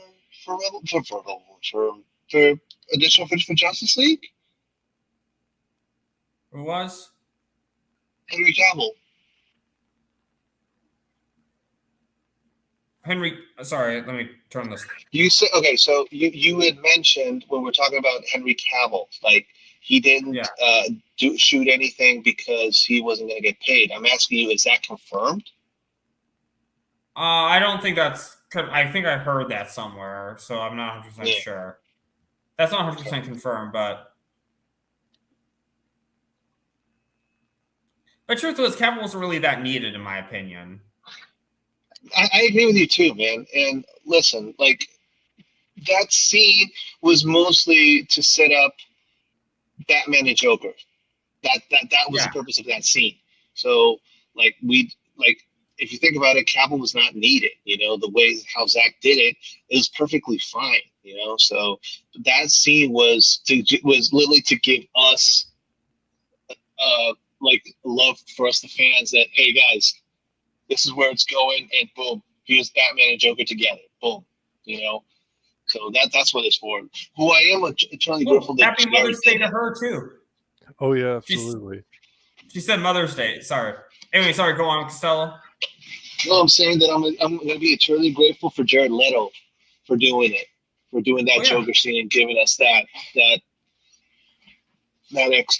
scene, dude. Because that's my favorite scene of Justice League by far. Oh yeah, same here. The And Nightmare my scene. favorite Batman Joker scene ever. And you know, it's funny. I mean, Zack didn't even have to reuse Jared Leto technically. The Snyder Cut was his own separate thing, not only canon to Man of Steel and BVS.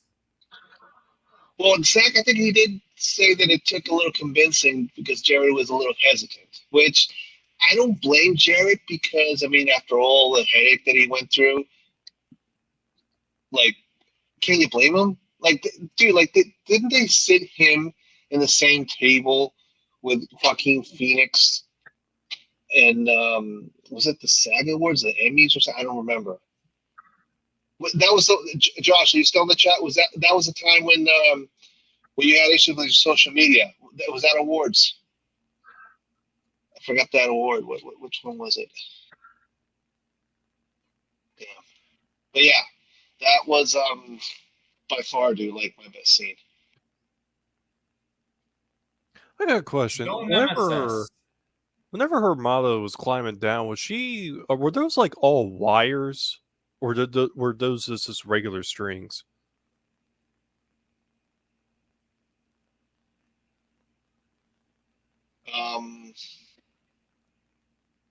That's a good question. Like the vines, yeah. I think there were vines. I think yeah, there were vines.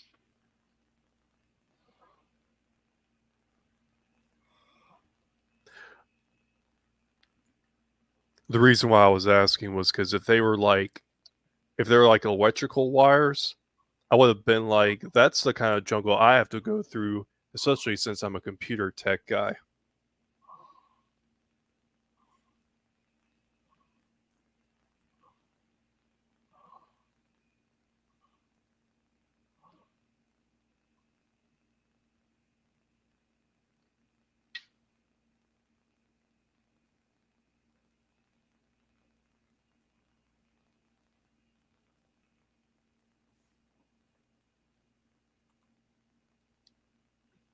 Golden Globes, yes. And Mark Hamill was there too. Okay, thanks, Josh. Oh, Mark Yeah, Hamill that was a picture where we got Jared with Scott Stuber. Oh yeah, I remember. Okay, now I know. I remember what you're talking about. Yeah, I was kind of surprised when I saw it. I'm like, damn. You know, it's really interesting. I love how it's like the exact opposite of Star Wars Justice for Fives, when in Star Wars, the laser swords, blue is good, red is bad, but here, red is good and blue is bad.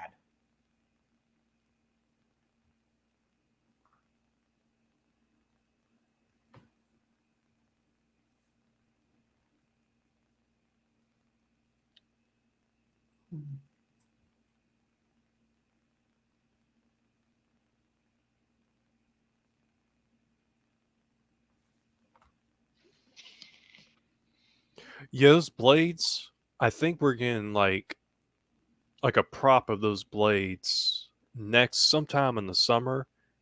They're going to be expensive though, so I'm going to have to save up big time to get one of those. What was it called? Malter swords? I think that's what's the Melter name. blades? Malter blades. Malter? Malter something. Snav, are you there? Can you confirm, please? Malter blades? Or... I think they were Melton blades, but you could be right.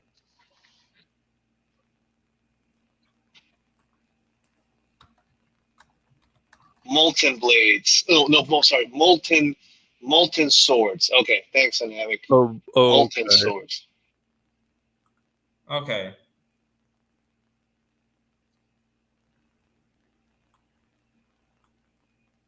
Yep, Gunner's slowly stepping up to become a hero.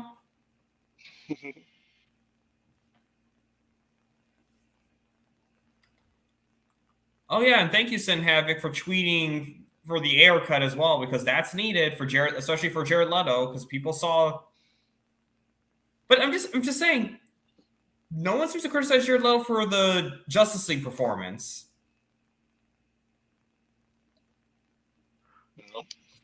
Because that was probably closer to the air cut. Because I'm sure Zach's seen part of the air cut. You know, that's another good question we could ask Zach someday. Like, hey, just out of curiosity, did you ever see the full cut of Air? You know, just dude, there's so many questions. I hope I get to meet Zack Snyder one day, man. Well,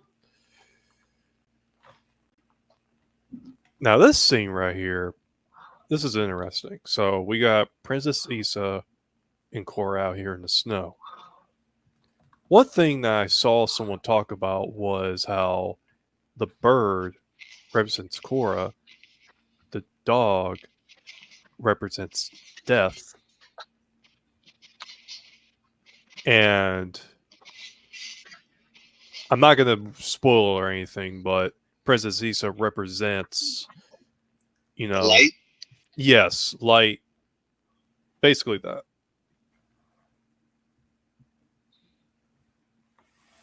well, that's Zach though. He has all that imagery. Yep. The certain things you can like break down and just like think about. It's like, oh, that's cool.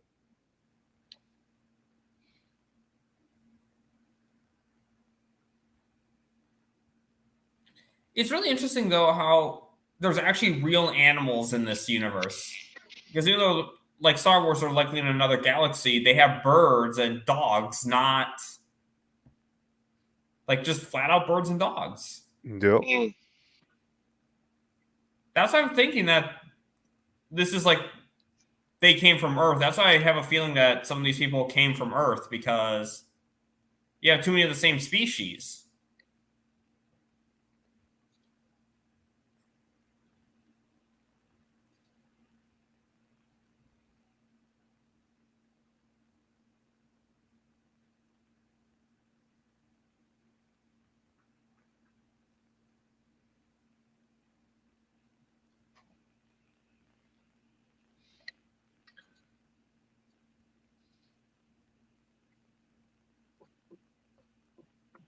Hang on, guys. I'll be right back. Okay.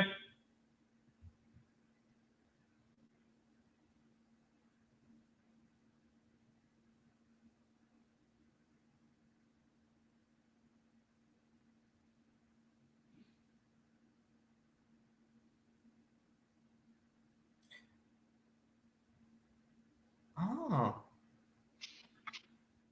Don't want to say anything, but that line makes, after part 2, that makes a lot more sense now. That's all I'm going to say.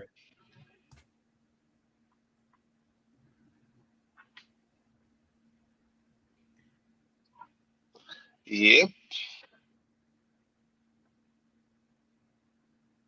I see what Zack Snyder means when you say you're supposed to watch these films back to back. Like, that's the true way to do it. Oh, dude, like we're all gonna, like everyone's gonna watch these movies again with the director's cut. So right now we're double dipping, but later it's gonna be like not triple, it's like quadruple. That's how you say it? Quadruple dipping. Dude, Netflix cracked the code. They really did. They literally cracked the code, and Zach is the blueprint. like there is no like. It's not me saying it because I'm a Snyder. I'm saying it from a business standpoint. Like you make a movie at a certain budget and you milk the hell out of it the way they're doing now, it works. It definitely works, and you get like double, triple, quadruple engagement. And that's more ads for Netflix to, shove in people's faces. I don't see ads because I have the full paid membership. I hate ads. Oh yeah, same here. I don't on YouTube, I don't have ads. I just pay the premium, boom. Same thing with Spotify. The only one I have ads on is with Disney because I refuse to give them more money But whatever. I'm only back on Disney to watch X-Men 97 once on Wednesday when the episode airs, the last episode. I'm out. Now with the Acolyte coming out, I don't give three shits about the Acolyte. Oh, neither do I. I mean, I'll be covering it so I can talk about it on my channel, but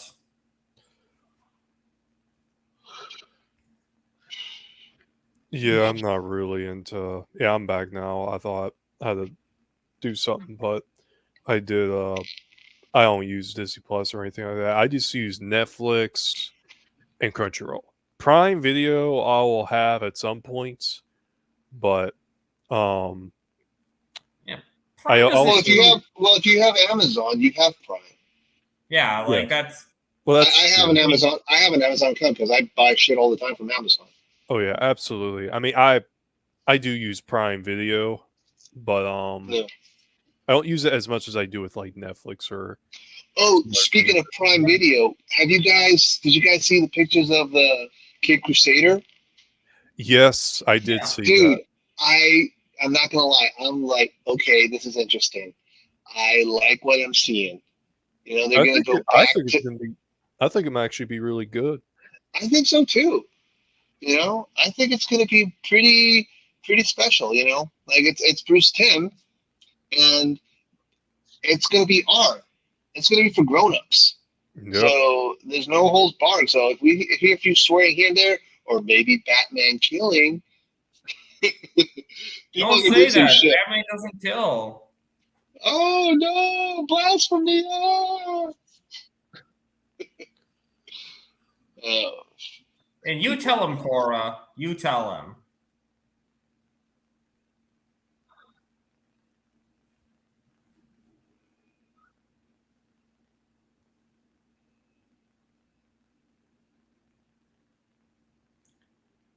So you know how on Sill's stream on his last night versus Monday, Sill said the sequel is likely couldn't be called Justice League? I'm okay with that. I've actually figured out what they could be called. Zack Snyder's Nightmare League and Zack Snyder's Crisis League. That seems very interesting. Kind of like how Man of Steel is called Man of Steel for that particular reason. And I believe that Zack Snyder wanted the title for BVS Ultimate Edition to just be Dawn of Justice. Dawn of Justice, yeah. They put Batman vs Superman instead. For marketing purposes to sell some stuff, but yeah. Zack Snyder's Nightmare, and you know what? The third one, I would call it Man of Tomorrow. Okay. Well, not if it's a Justice League movie, though. Yeah, but also remember one thing though. It's a Justice League movie, but it's a Superman story. Remember, this has always been about Superman. You know, Superman. Let me finish my point. Superman has always been. This has always been about Superman's arc story. Batman, Wonder Woman, Aquaman, yeah, they're also part of the story, but they're not the main character. Henry, Superman, he is the key. He is the main protagonist of the Snyderverse. You know, so yeah, I would call the second one. I agree with you. I would call it Nightmare, and the third one, I would just flat out say Man of Tomorrow. Fuck it. You know, even though it's not a Superman sequel, who cares? You know, or it could be Justice United. Something, I don't know. Either way, whatever it's called, I agree. It's not going to be. It has to be something different. Same thing with the Batfleck movie. If we ever get the Batfleck movie, it's not going to be called Batman or hell. You know what? I would just call it the Cape Crusader. That would be a nice one, man. That would be awesome. You know? Why not? I'm sorry. What'd you say the title was called again? I was saying that if we get the Batfleck movie, yeah, we can't call it the Batman because that was used already. We can't call it the Dark Knight Returns because that's not the Dark Knight. I would just call it the Cape Crusader. Okay, yeah, that's what I thought you said. Yeah, that'd be cool.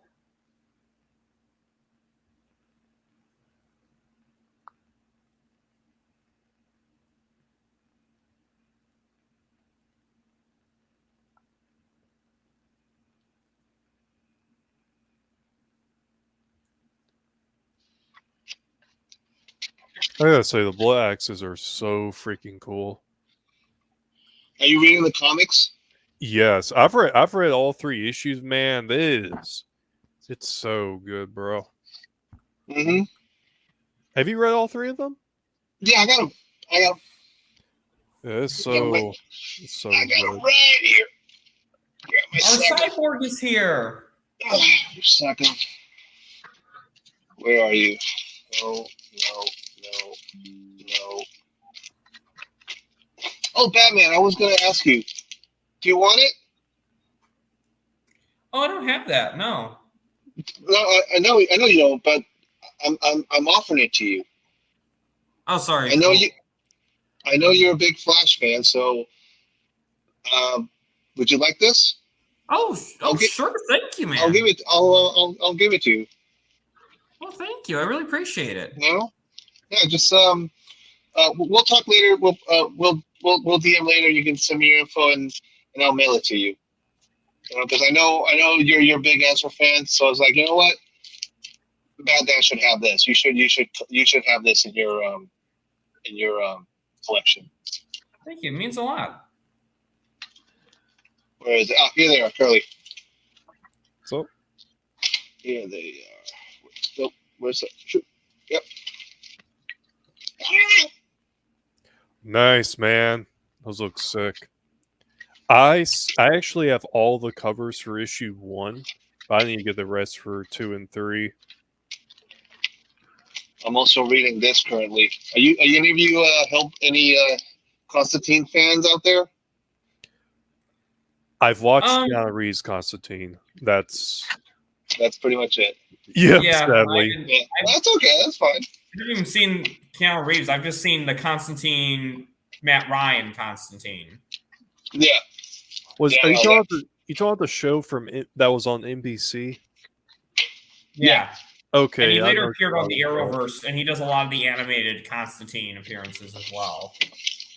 Oh, dude, he nailed it in the animations and as John Constantine.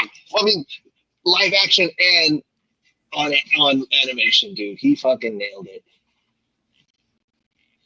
Like, no, not to throw shade at Keanu Reeves. I mean, but the guy's British. Keanu Reeves is if you can throw a British accent.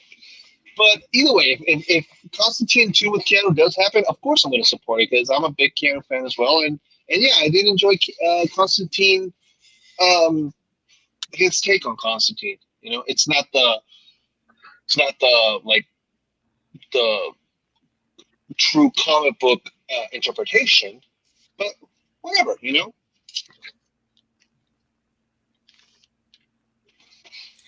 I really love Ray Fisher in this scene. He's such great acting. The way he showed like the sadness that their village was destroyed because of their actions, essentially.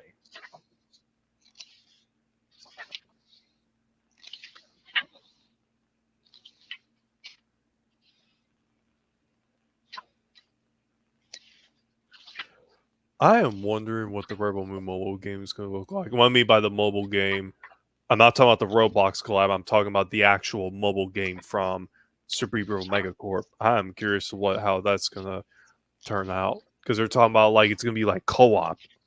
That's going to be crazy, man.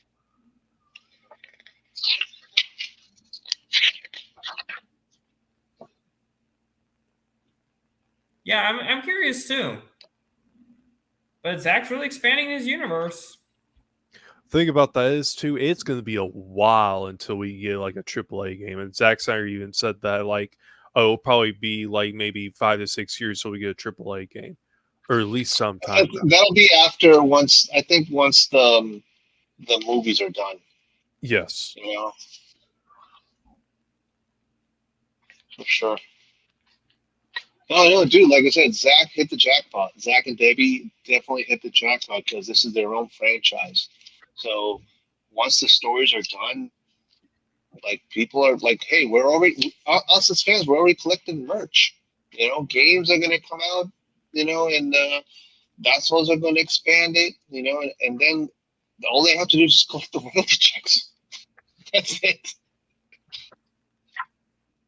Exactly. Yeah.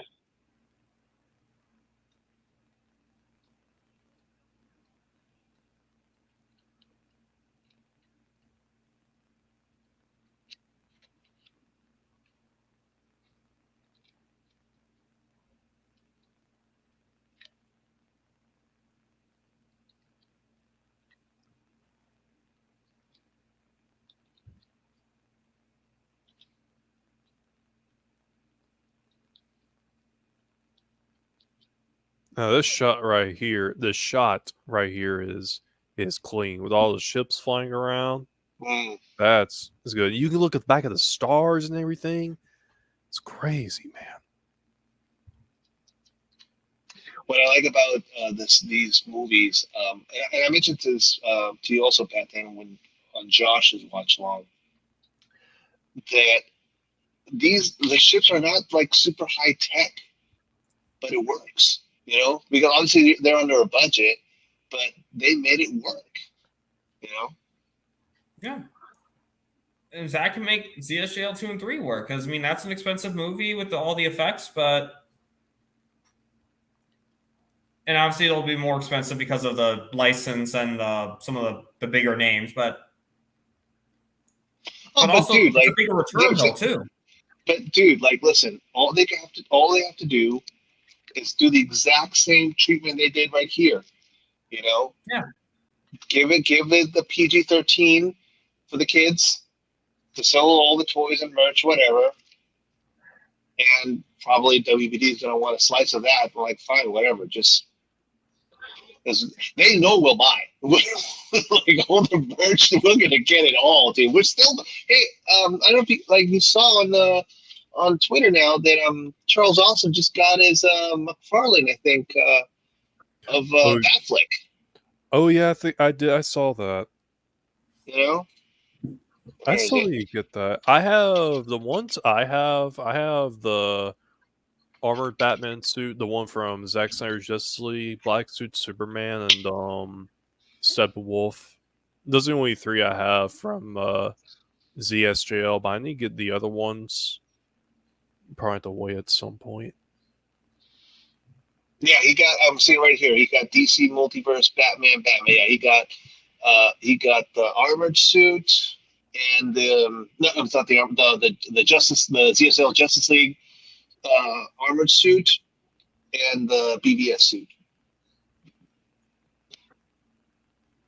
McFarlane toys. But no, there's no demand for Batfleck. What am I talking about? There's no demand whatsoever. No.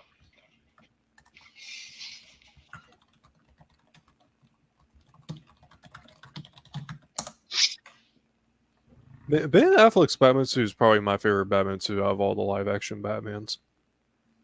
Oh yeah, same here. I was disappointed with the one on the Flash. They clearly didn't take this. I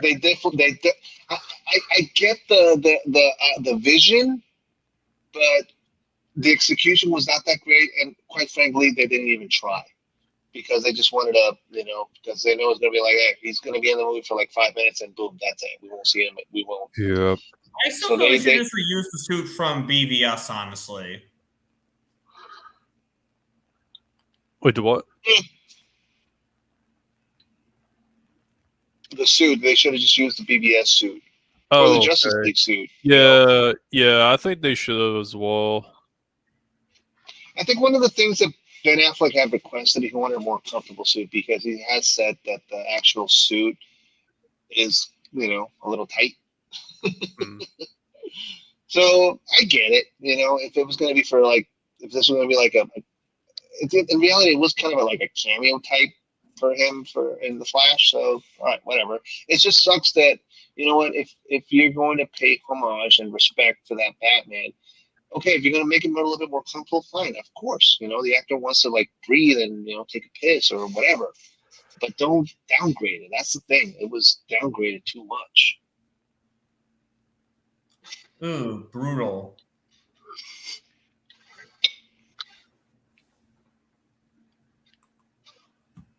But I will give props to. Speaking of McFarlane toys, I have I have Batflex, Batman, Ray Fisher, and the camera. Oh, nice. You don't have Nice. Gal? No Gal? There's a musical note that's good playing that I want to kind of call out because there's something very interesting about it. Just wait for it.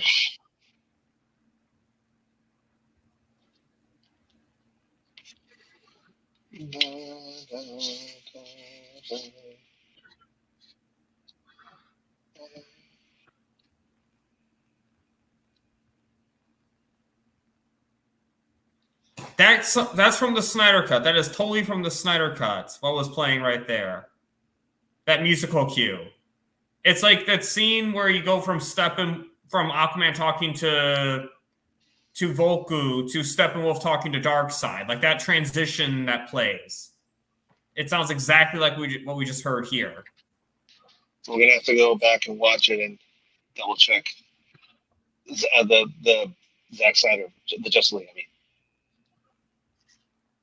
and verify your theory. If it is, then that'd be awesome. Hold on, I gotta. It's the Batman. It's so funny when I have these shows and these panels. I normally have like the headphones from the computer on and I hear people perfectly, but now it's like have the movie playing at the same time. Have to turn up and down. Yeah, I just have it on subtitles. I have it mute and I just put the subtitles. That way I can hear you guys. Oh, okay. Talk. Oh yeah, we also next month we do have the new lineup of Rebel Moon Funko Pops coming out, which I'm gonna be getting all of those.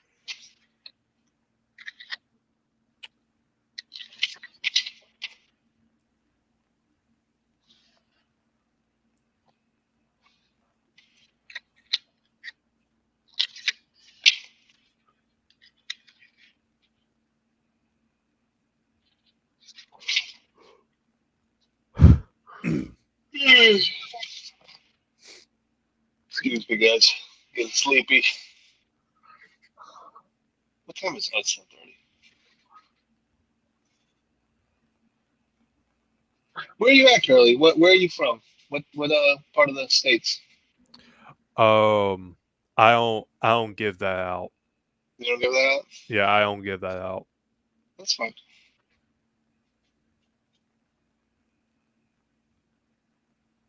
I can respect that. That's cool.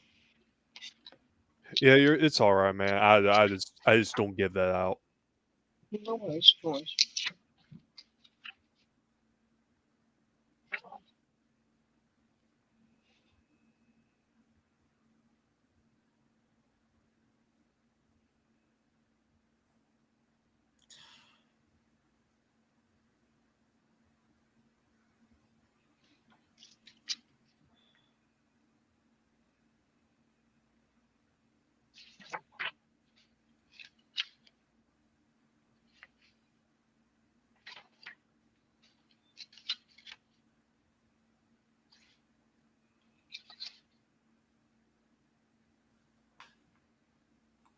I keep forgetting the name of these machines, like the Beetlejuice sculptures. What were they called for?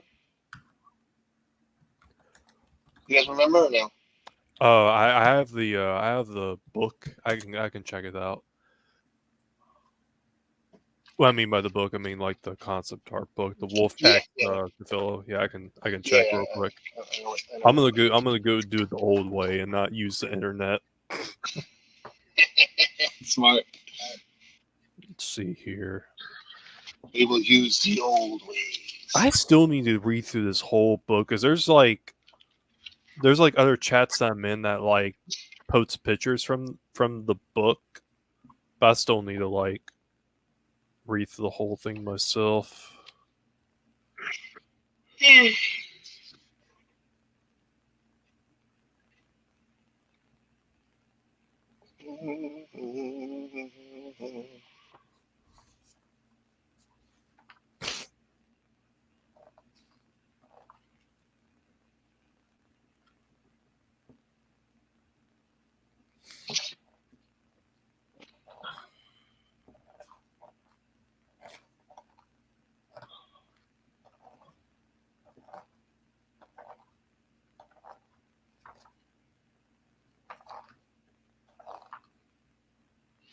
Arteleas.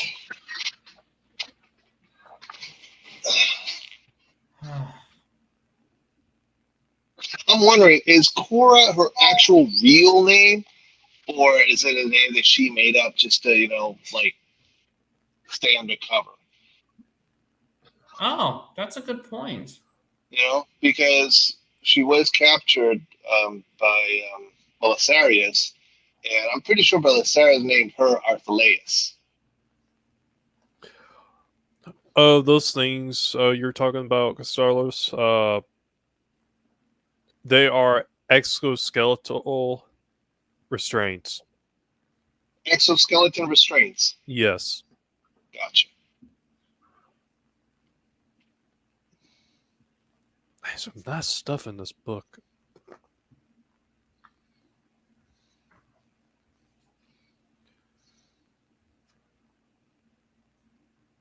I still want to see that book that Zach gave Sky. Yeah. This photography book for Rebel Moon, dude. I want to see that shit, dude. I thought about buying that, but it is expensive. Dude, if Zach ever releases one for DC, holy shit. That would be awesome. That will sell out in like 3 seconds. See, this is what a lot of people that's something that a lot of haters don't understand. Zach is not just a fucking dude, he's an artist. He's a photographer, he's a painter, he's like, the man is an artist. He was an artist first before he became a director. Yeah. I was listening to today to Sting. I'm 40. I'm in 41. I mean, I like a lot of old school music, and I keep thinking in my head, like, yeah, Sting. He's an artist. The guy plays a lot of instruments.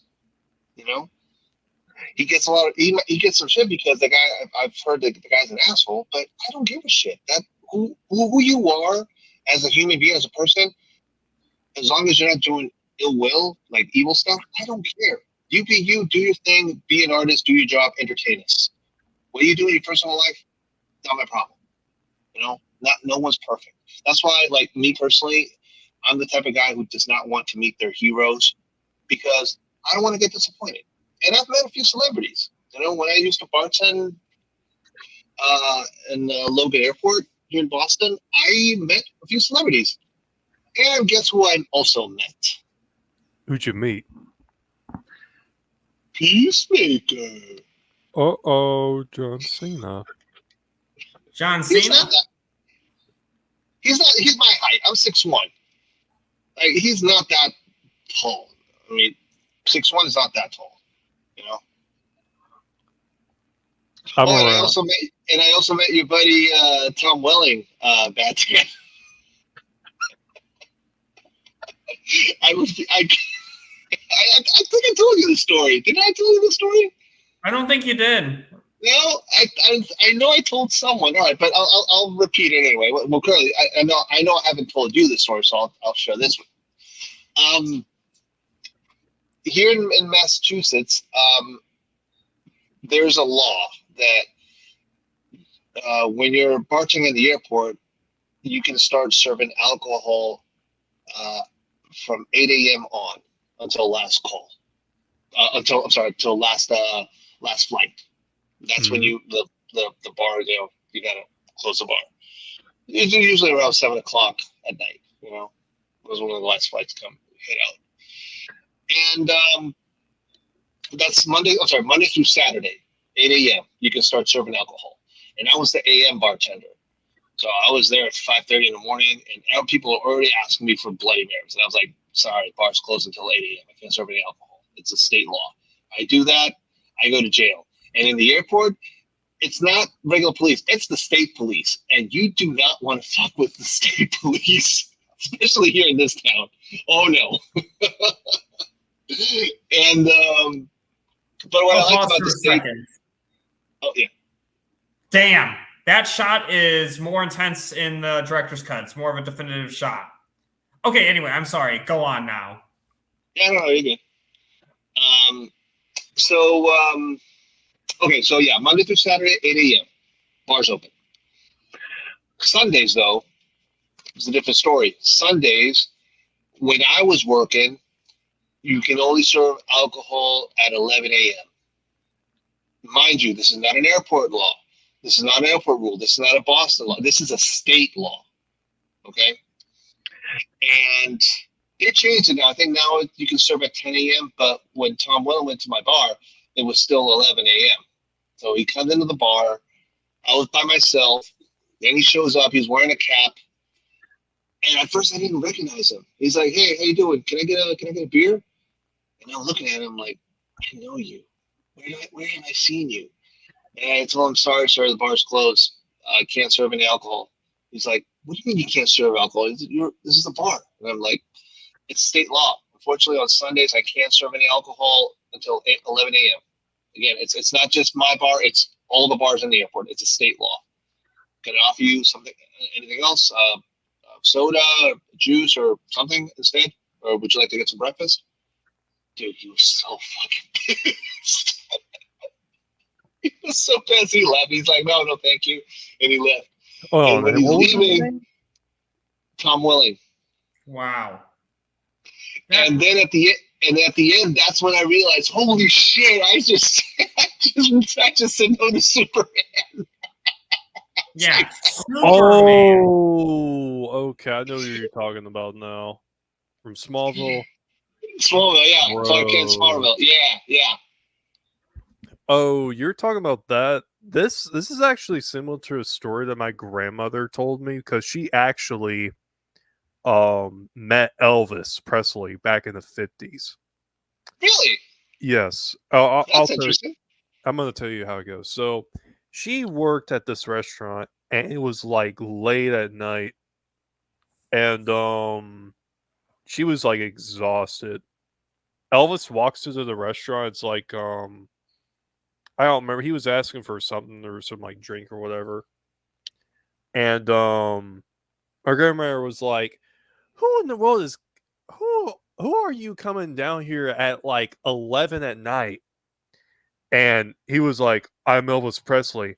And she runs down to the kitchen and yells, "Everyone, Elvis is here." And then after that, he was gone. Really? Yes.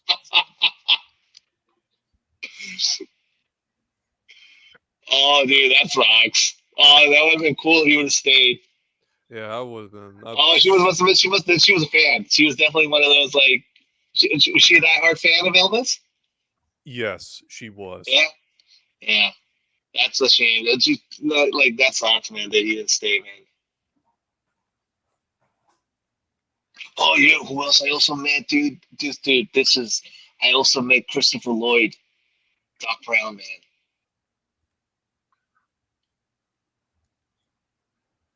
I'll tell you though, that Tom Welling story just proves my point even more that he is a giant douchebag. Yeah, no, he is. He's got an attitude problem. But again, I mean, it wasn't nothing personal against him. I was just doing my job, because again, if I would have given him a drink, then I can't. Well, one, the state police can put me in jail, and two, I would have lost my tip certified license to bartend. So I wasn't gonna risk that. I don't care who you are. You're the president or you're fucking Superman. Dude, if even Zack Snyder would have showed up, I would tell him, "Zack, I'm sorry. I love you to death, man, but I can't serve you an alcohol. I can't. I'm sorry. I can't." I mean, a president can at least give you a pardon, though.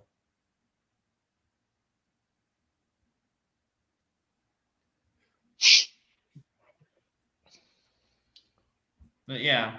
Oh, God, I really... when Darian died here, I was just like, "Oh, come on." Yeah, man. It sucked. I hope we get to see more of him though. It's so funny, like when I watched it when it's dark out, because you kind of see which scenes are playing because you can see like the lighting in the background. But luckily, Netflix can't copyright that. You know, They're gonna be like, "Oh, I can see that the lighting slightly affected the room. That's a copyright." Like, no, it's not. Hell, Netflix should be like thanking us because we keep having this conversation. We keep spreading the word and we keep rewatching the movie. Like Exactly. that's us telling them, hey, give us more. But most of all, give us what we really want. absolutely. Yeah. And you know, Like I'm telling you guys, like when it happens, because it will happen, one way or another, it will happen. Not only are we going to stream the shit out of this, but like I said, all the merch, the toys, the posters, dude, everything's going to sell out like crazy. Yeah.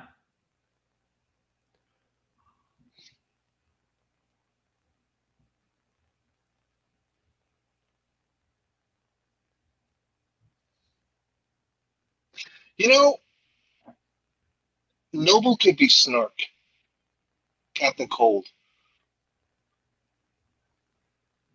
What do you think?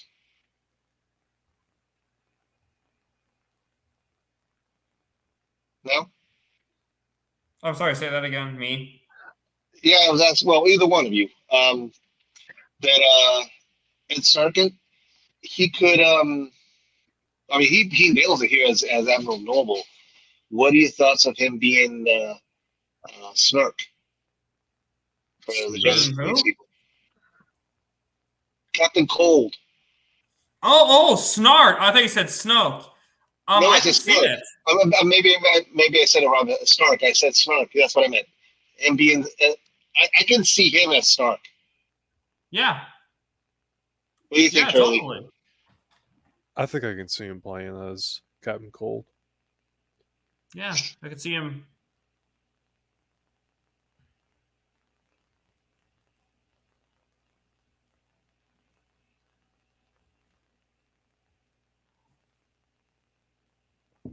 Well, especially in the Nightmare timeline. I mean, you got Flash in the Nightmare timeline. So it makes sense to give one of his villains. Yeah.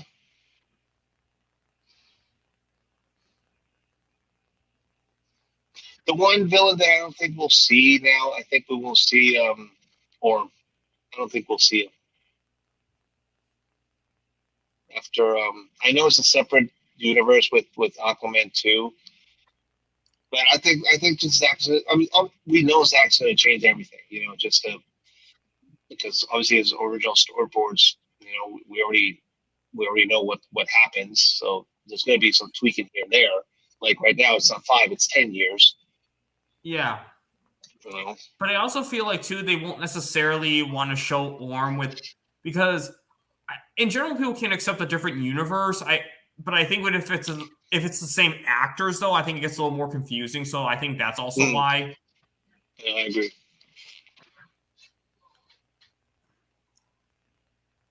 Damn. All right, here's another question. What are your thoughts with Mermaid? If she comes back into the movies, to the Zack Snyder 2 and 3, are you guys okay with her? Totally fine with it. I'm Yeah, not. I did not watch the too. trial. That's not my business. What happened? That's between Johnny Depp and Amber Heard. What about you, Curly? I'm fine with it. Me too. I don't care. I mean, like I said, your personal, like I said before, your personal shit. That's keep it at home. Listen, if you're a celebrity, you sing, you dance, you act, you direct, do your thing, entertain us. Your personal shit, I have no interest at all. Yeah. Same when they post their political opinions, whether or not I agree with them or not. Keep them to yourself. Don't use your platform to. You can have your political views, your religion, all that. Just again, understand that your fan base, the consumer, is not always going to agree with you, and you might lose business. So, what's more important, your views or this?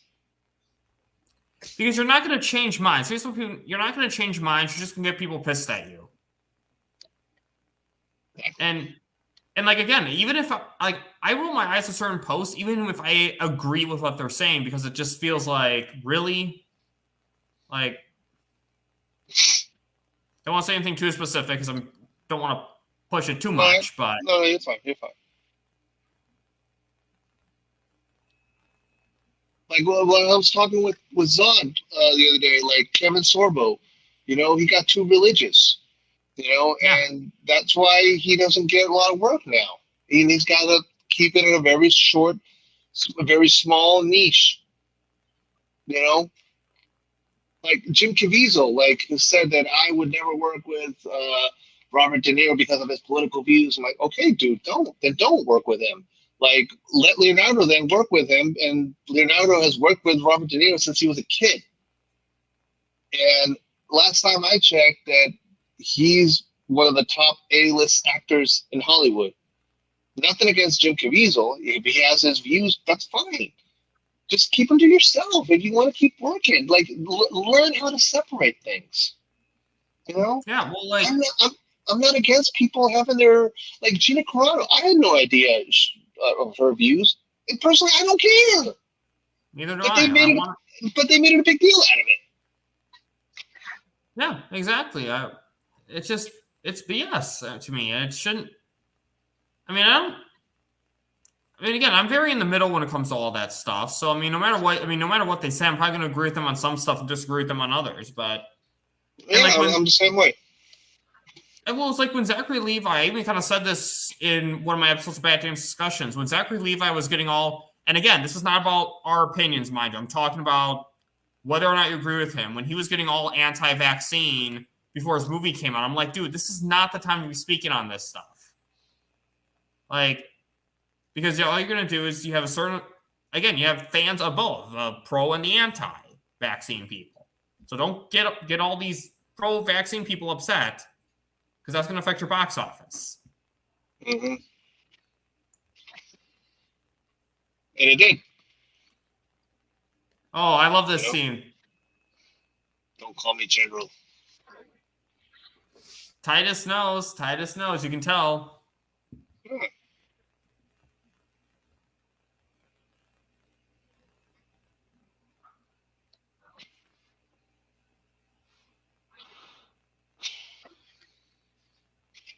It's almost 11 o'clock. Finally calls it home.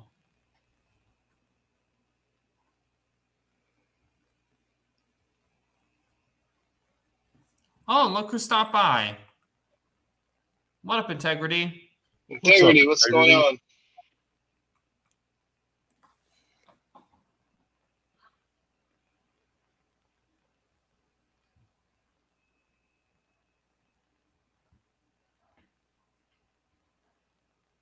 Ooh. Interesting. Oh, look, it's me.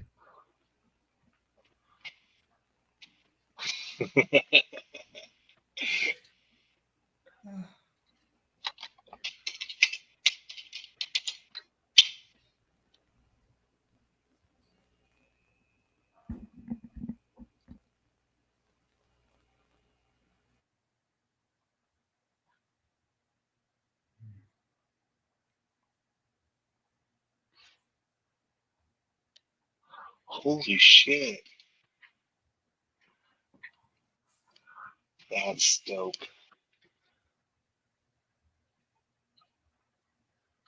So I just found out now that Blade and Bane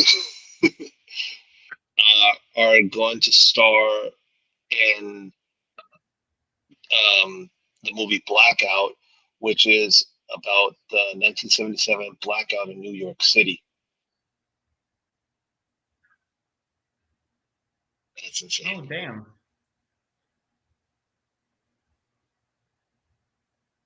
Dude, they better fucking nail Mahershala as Blade. They fuck that up, dude. I'm gonna be so like you can fuck any other comic book in Marvel you want. Do not fuck Blade. Do not fuck Blade. Yeah. I know. I agree. You gotta. He's another dark character that can't be kid friendly.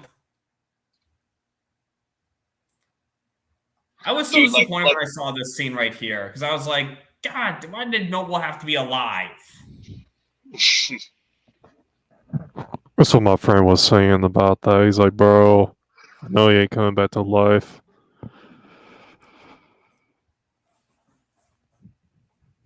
I swear this watch party wasn't that long. It felt like this was like an hour stream so far. I know, right? True. It's pretty fast.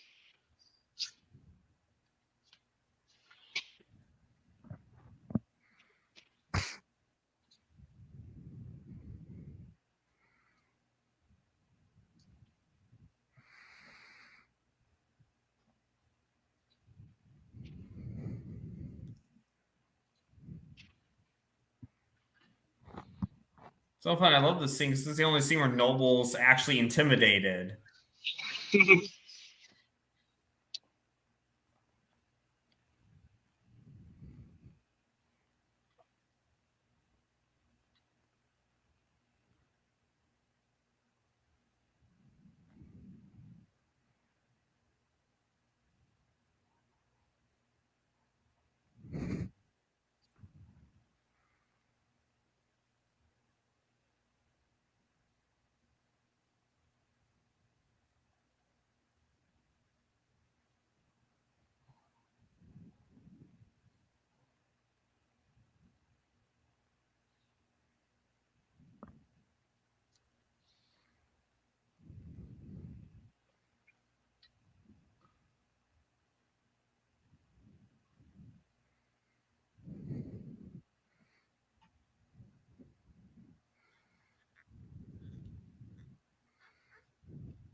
Damn.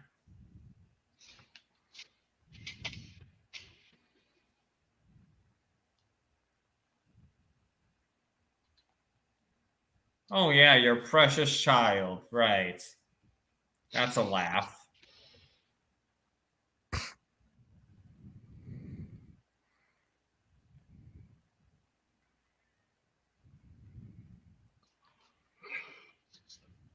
This is like when they hook up Captain Marvel to the what's it called? The Supreme something of the Kree in the movie, in Captain Marvel movie. With Supreme Sorcerer or Supreme Sorcerer? Intelligence. No, Supreme Intelligence.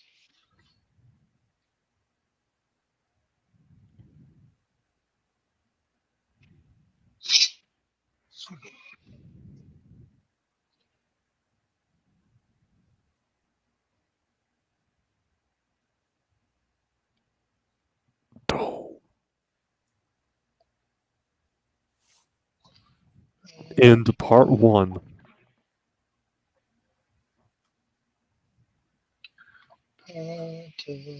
Damn, what a way to end a movie. Yes, sir. Part 1.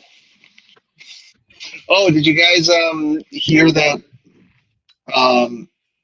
It's going to be a different name for Yes.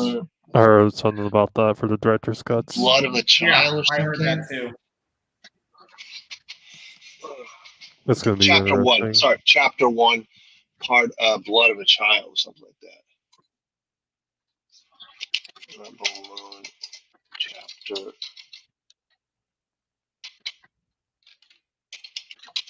Hold on, I'll be right back. Chalice of Blood.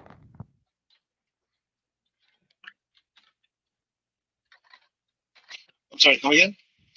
It's Chalice of Blood. Chalice of Blood. There we go.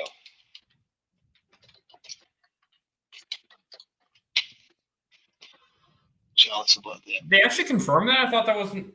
Didn't realize that was confirmed. I now. think it's Man. I think it's confirmed. Yeah.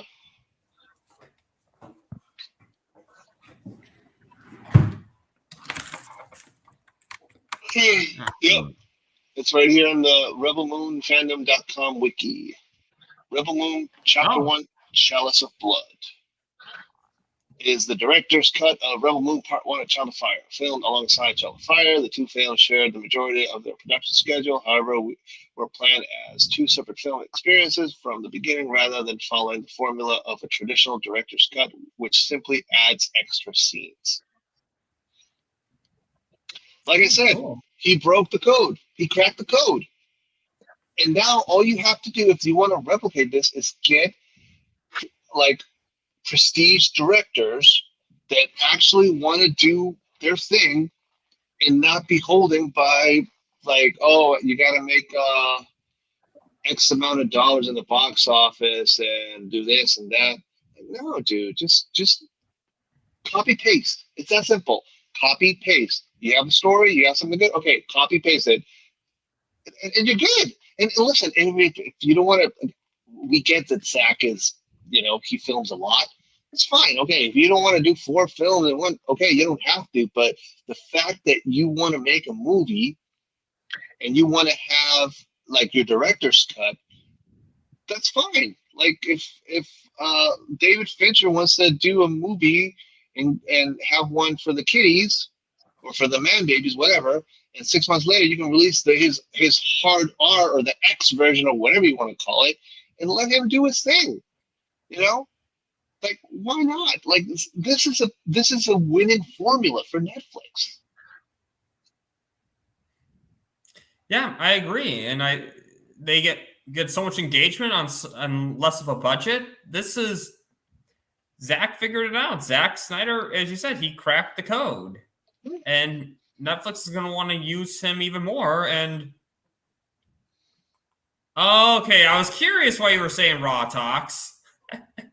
Yeah, I was thinking too. I was like, wait, Raw Talks isn't here, but it is Mikatar. It is a Curly Ray.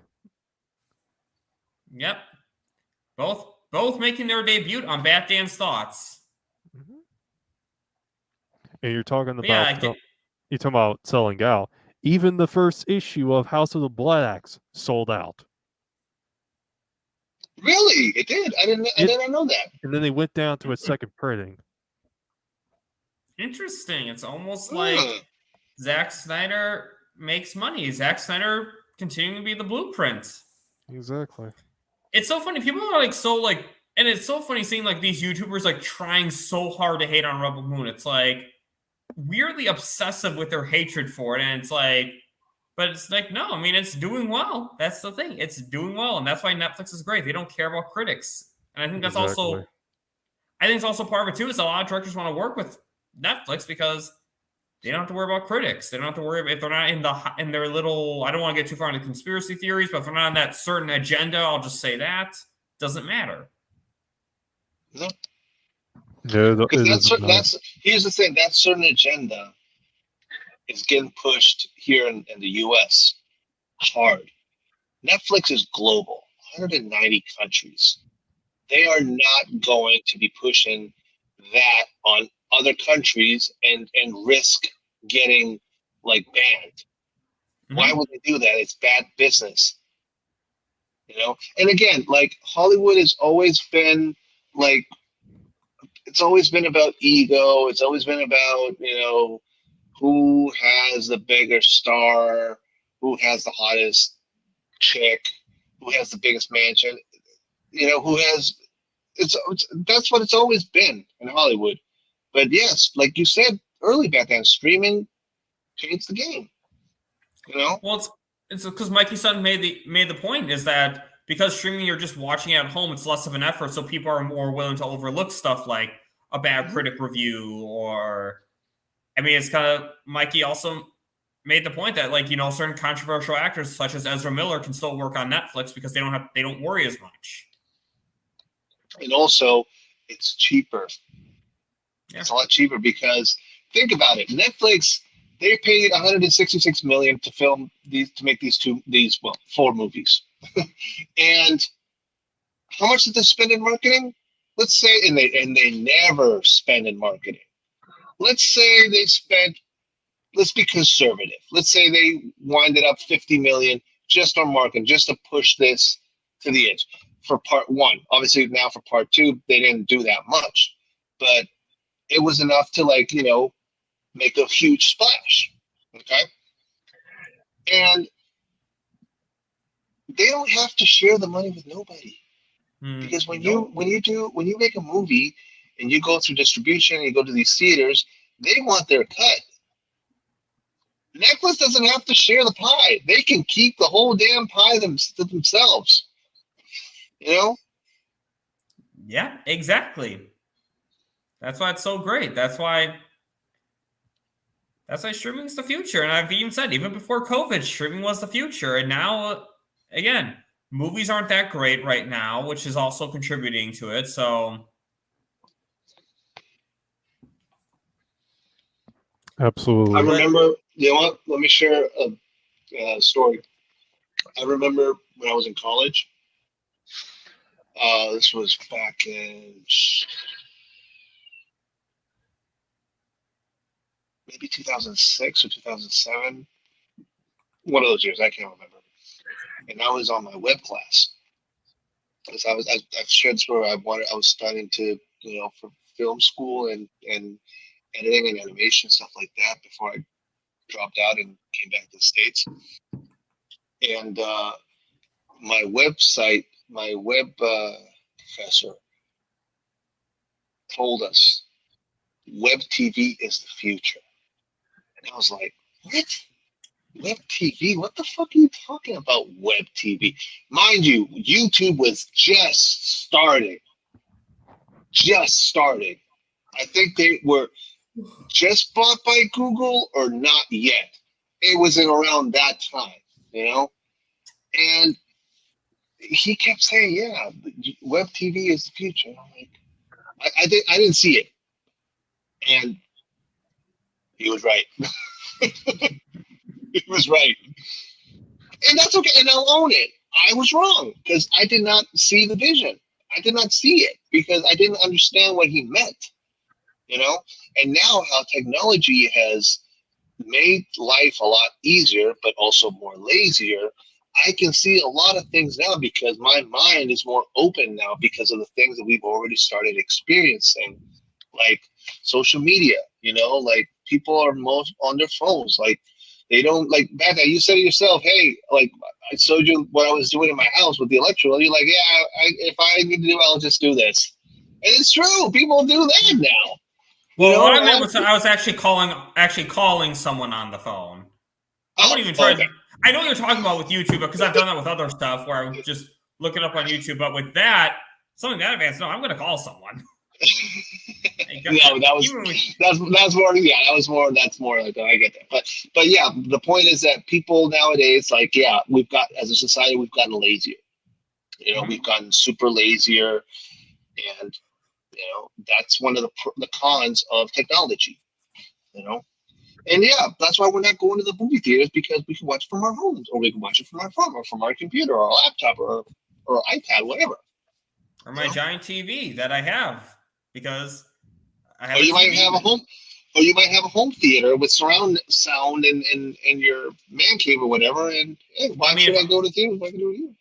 I mean, not completely. I mean, I could set that stuff up, but then I live in an apartment, so. I'll get if I really had it set up as a surround sound, I'd get complaints from neighbors. I have a shed in my backyard. It's a small shed, you know, where I put all my landscaping shit. And like I said, I'm already starting to like do like eventually, like once I'm fully licensed as an electrician, I intend to gut the whole freaking house, because like I was just trying to like change the outlet to higher so I can mount the TV and hide the wires. And then I'm seeing to myself, Jesus Christ, like there's so much shit that I can do in this house needs updating, you know, because even the panel, like the panel is like it's a mess. It's like there's no names. I don't know where what branch circuit breaker is for what thing. It's a nightmare.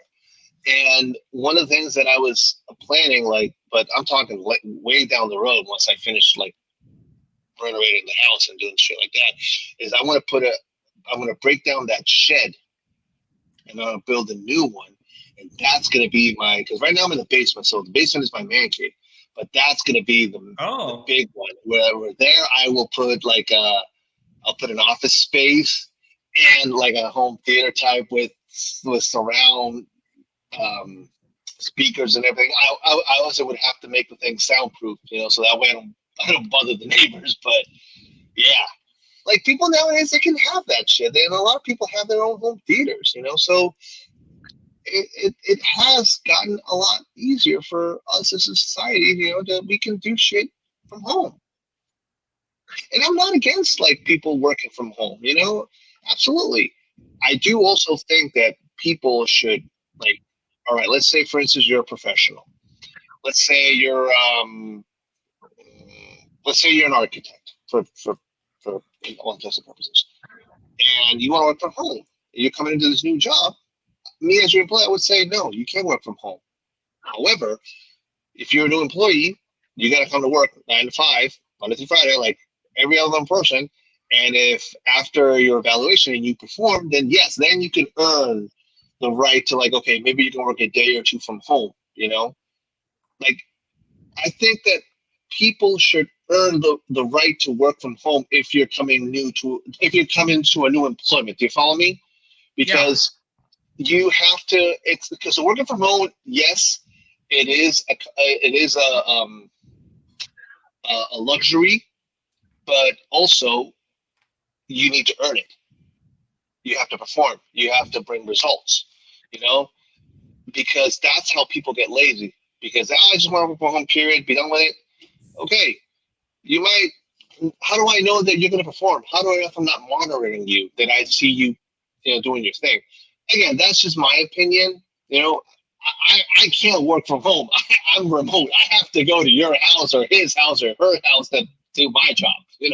Right? I can't work from home. Can't. But yeah, I get what you're saying, and I think that's. What you said makes total sense, and I think again, but especially with streaming, like watching movies, people want to be lazy because it's their entertainment. They don't want to have to do work, but yeah, I think that's why Zach has such a huge advantage on Netflix, though, is that people will see his stuff regardless of critics, and it's also embracing the future, which is why I think when Cell happens, it's going to be so huge because people will want to see it. Everyone will have access to it,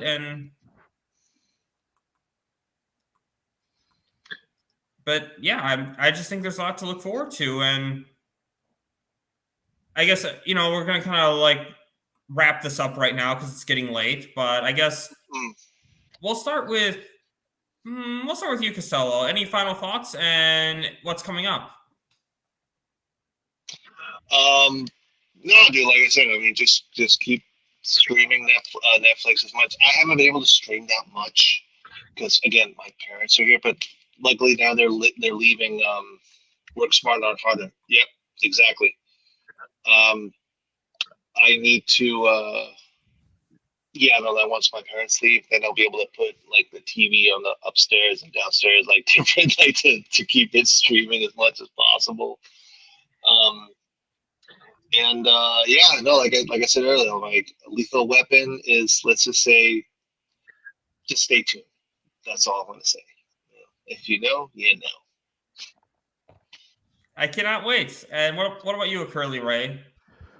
Well, for me, keep streaming, keep spreading out the word for Rebel Moon, and also, one thing I like to do is go to conventions, which there is one I believe I will be going to in the next few weeks. So I'll let y'all know about that. I will be sending out some pictures. So that's all I could say. Just keep engaging, keep showing Netflix that that we're engaging with them, and that's pretty much it. Well said. And I agree. Just keep right now, our focus is on Rebel Moon. Just make part 1 and 2 the best thing ever, so that Netflix will want to invest more in Zack, invest more in Rebel Moon, and invest more in DC. But I'm feeling really good about where we are right now as a community. And again, shouts out to Sky and Leon for starting this campaign to give hype to the DC brand again. And I think there's a lot of great stuff coming up. And again, got my cartoons and cereal shirt on right now. So Just wearing my soul shirt. well, oh shit, I wore it the other day, so you guys saw me with the shirt the other day, so I do have it. I have a picture of it. I just checked here, from April 29th to May 5th. Rebel Moon Part 2 Stargiver, number 3 worldwide. Oh wow! Not the United States. Global top 10. Global Rebel is much better than just the United States. Yep. Global. Yep. Another Exactly. global phenomenon. Yep. And I guess coming up on this channel is definitely will be a part 2 to this watch party as we watch Rebel Moon Part 2. And if you guys are available, I would love to have you on. Tentative for Tuesday, but that can change based on our schedules. So On Tuesday, I won't be able to because I have school. okay. So I'm gonna have to skip that one. But yeah, definitely we'll definitely do this. We'll get together again. Absolutely. Yeah. And DM me later your info so I can send you this this beautiful collection for your shelf. And Curly, I'll DM you also later. I'm gonna try this thing again with I'll call Dell support first to see what's up. If they can't help me, I'll let you know. And if you can help me, dude, that'd be sweet. Because as of now, I can't animate. I can't do nothing. I'm like shit. That's not good. You need the technology for it to work. So hopefully, Costello, I hope it works out for you. And I'm fingers crossed. And guys, just keep on selling. Or keep on hashtagging sell, keep on supporting Rebel Moon. And if you like this video, please like, share, subscribe. Hit the notification bell for more unique takes, interesting thoughts, great discussions such as these. And it was great. Again, guys, it was great having you on. And on that note, have a space-tastic day.